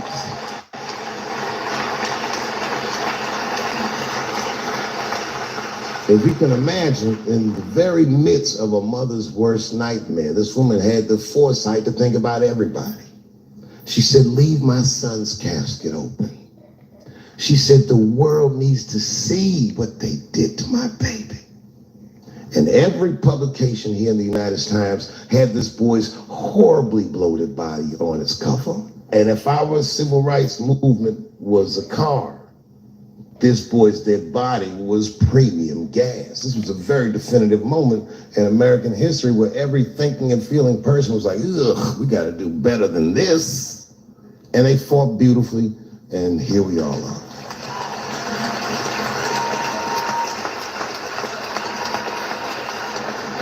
And the reason that I bring that up tonight and why it's relevant now is because less than a year ago, the woman that he allegedly whistled at admitted on her deathbed that she lied in her court testimony. And you can imagine when we read that shit, we was like, ooh, you lying ass bitch. Was furious. But that was my initial reaction. And initial reactions that we all learned as we get older are often wrong or more often incomplete. They call this phenomenon standing too close to an elephant. The analogy being that if you stand too close to an elephant, you can't see the elephant. All you see is its penis-like skin. And give it a better look. And on stepping back and thinking about it for a few moments, I realized that it must have been very difficult for this woman to tell a truth that heinous about herself at any point in her life, even the very end. And I was grateful that she had the courage to tell it before she left this world, because it's an important truth and we needed to know. And I said to myself, well, thank you for telling the truth, you lying ass bitch. And then time goes on, and then after time, you can kind of see the whole elephant. And it's humbling, because you realize that this woman lied, and that lie caused a murder. But that murder set in motion a sequence of events that made my wonderful life possible, that made this very night possible. How could this be that this lie could make the world a better place? It's maddening. And that's how I feel about this president. I feel like this motherfucker might be the lie that saves us all. Because I have never felt more American than when, Jesus Christ, it's good. And when it happens, I can see everybody that's struggling. So if I'm on stage and I tell a joke that makes you want to beat up a transgender, then you're probably a piece of shit and don't come see me anymore. Or if you don't understand that when a football player takes a knee during the national anthem, he's actually standing up for me, then you might not want to fuck with me anymore. But I swear, no matter how bad it gets, you're my countrymen, and I know for a fact that I'm determined to work shit out with y'all. And if that woman that said that heinous lie was alive today, I would thank her for lying. Kick her in the... Then I would kick her in the pussy.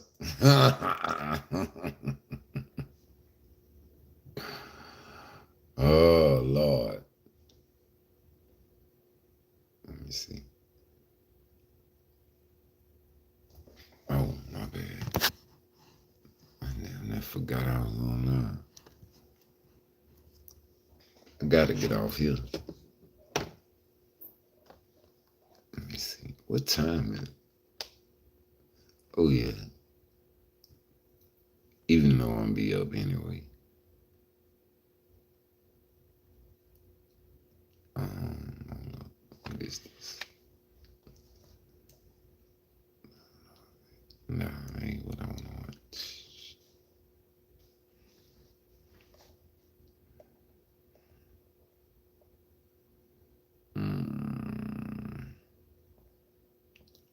Gangsta Blues.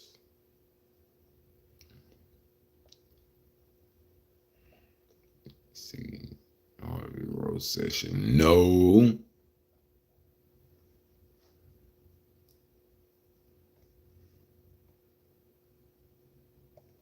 BMX Comedy Tour. I don't think that's the one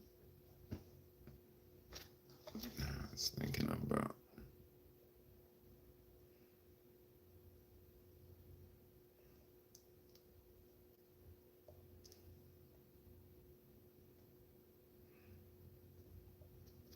Oh, I know who I'm finna watch. Where's my boy?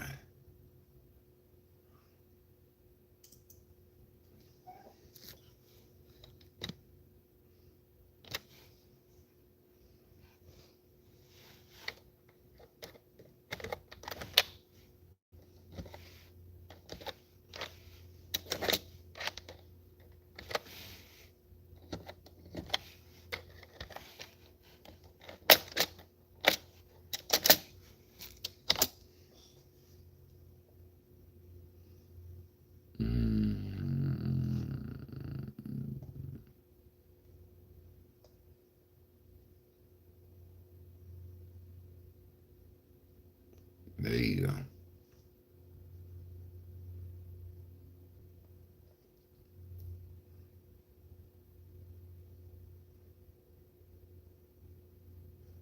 Yeah, there you go.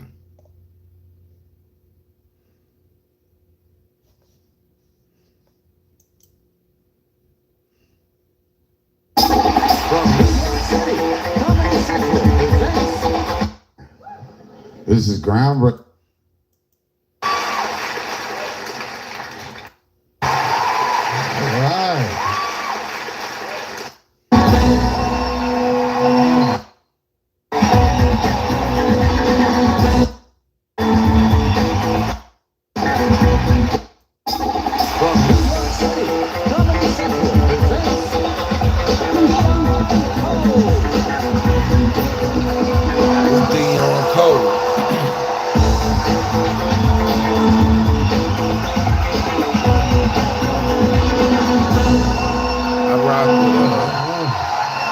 I fuck with Dion Cole. This nigga here is funny as shit to me.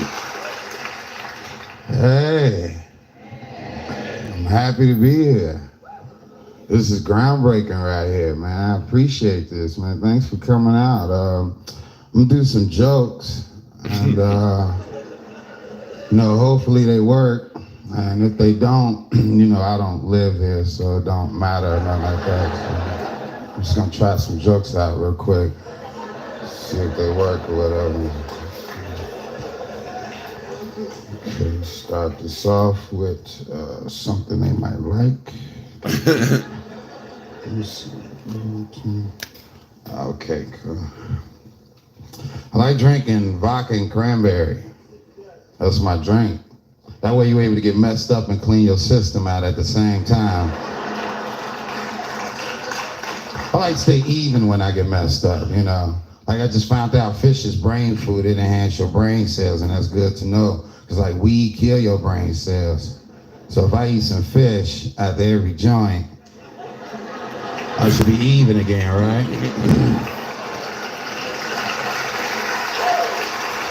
Weed don't kill your brain cells. Yeah.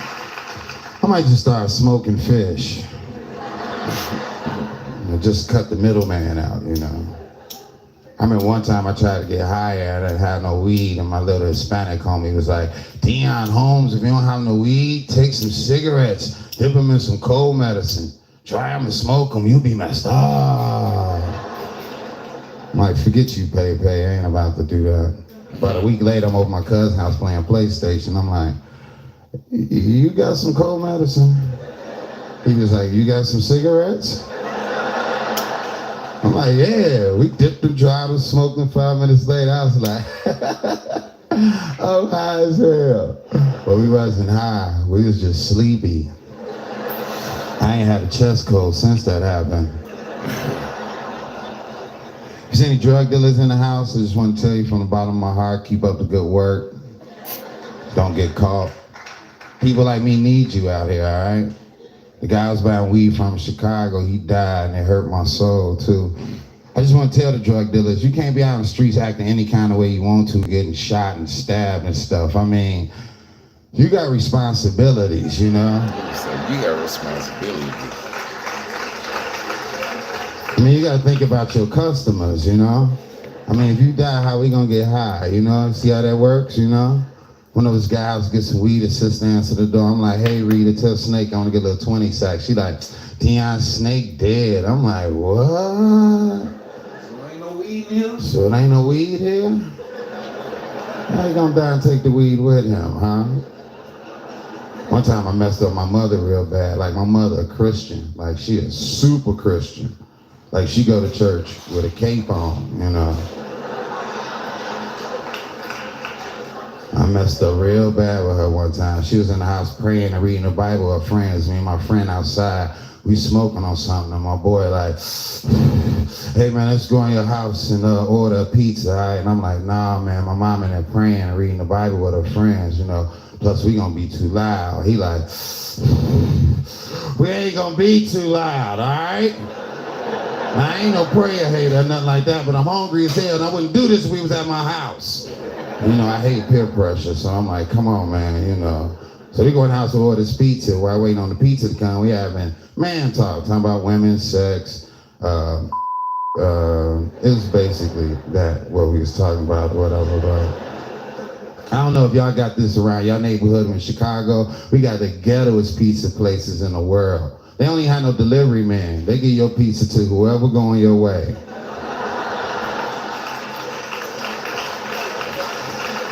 I'm telling you, man, I open my door, they be sending crackheads and drug dealers. Open my door, there's a pimp standing there with two bitches just standing there, you know. He wasn't holding my pizza like this. He was holding it like this, like it was a portfolio or something, you know, just chilling like. I'm like, turn my pizza up. We get the pizza, we start eating, and I start thinking, man, my mom went to church today. I should go see if she wants some of this pizza. So I go in her room, high as a mink coat, knock on the door. I'm like, hey, what's up, mommy? Oh, it's so funny? Oh, no, I was just laughing at something my friend said in the room. I ain't want to disturb y'all from praying and reading the Bible. I just came here to see if y'all wanted a piece of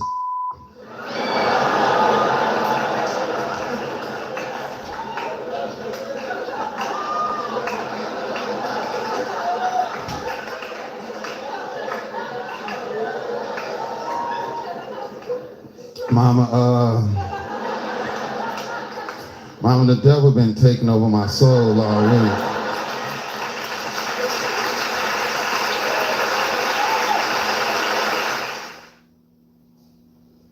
Sometimes I get real deep with stuff. Can you imagine? Check this out. How about if we all had the power to just think about where we wanted to be at and we could just be there? Wouldn't that be cool? I get deep. Let me tell you how deep I get before I get off into this joke. Imagine if everybody in here right now, imagine if we all walked outside right now and we were already there. Smoke one, you know what I'm talking about, I promise you. Imagine if you could just think about where you want to be at and you could just be there. Wouldn't that be cool? Because I know some of y'all sitting out here right now like, man, I got to drive all the way over here, drop them off, come all the way over here, pick my kids up and go all the way home. And the only thing you can do is do this. I wish I was at home in my bed chilling. You go, home. Be right in your bed chilling. If you could do that, and I know if I had powers like that, I'd be like, I got powers like this? Okay, I want to be in the downtown National Bank vault. Get in there, take all the money and be like, okay, liquor store, reefer spot, my woman house.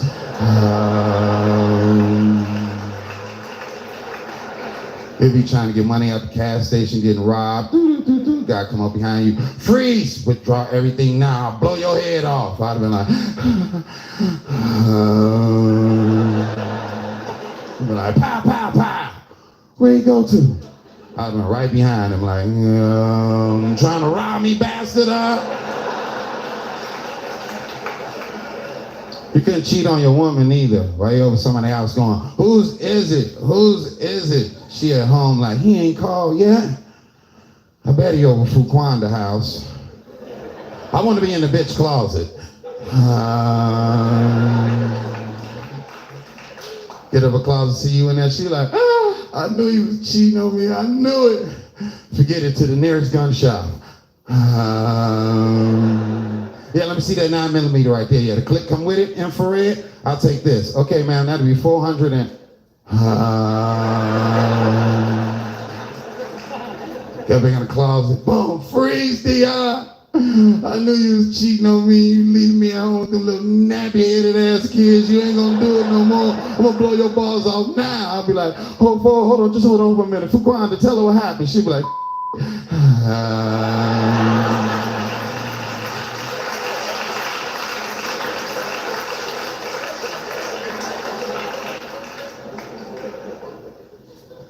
I went to this restaurant and I had this gay dude try to hit on me. I tried to curse him out, but it seemed like I kept giving him compliments. I went up to the counter, he was like, can I help you? I'm like, yeah, let me get a cheeseburger. He like, what you want on your cheeseburger? Cheese. I want cheese on my cheeseburger. He like, what else? I'm like, look, you better quit playing with me, man. He like, or what? I'm like, oh, I'll bust your ass. I mean, no, I'm not.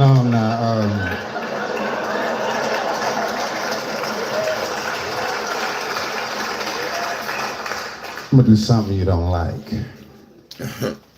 Women, if you live in a bad neighborhood, let somebody know you live in a bad neighborhood. Have somebody drop you off, leave, get their car shot all up, messing around with you. That's the wrong one. That's it.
By Dre headphones. I'm gonna price them boys, them motherfuckers, $400. I'm like, y'all ain't got no beats by Soulja Boy?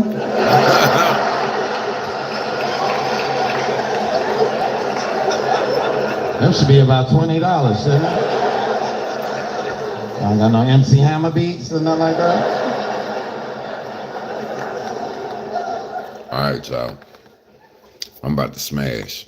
Gotta treat yourself better, y'all. You got one life. I'm low. Treat yourself better, you know?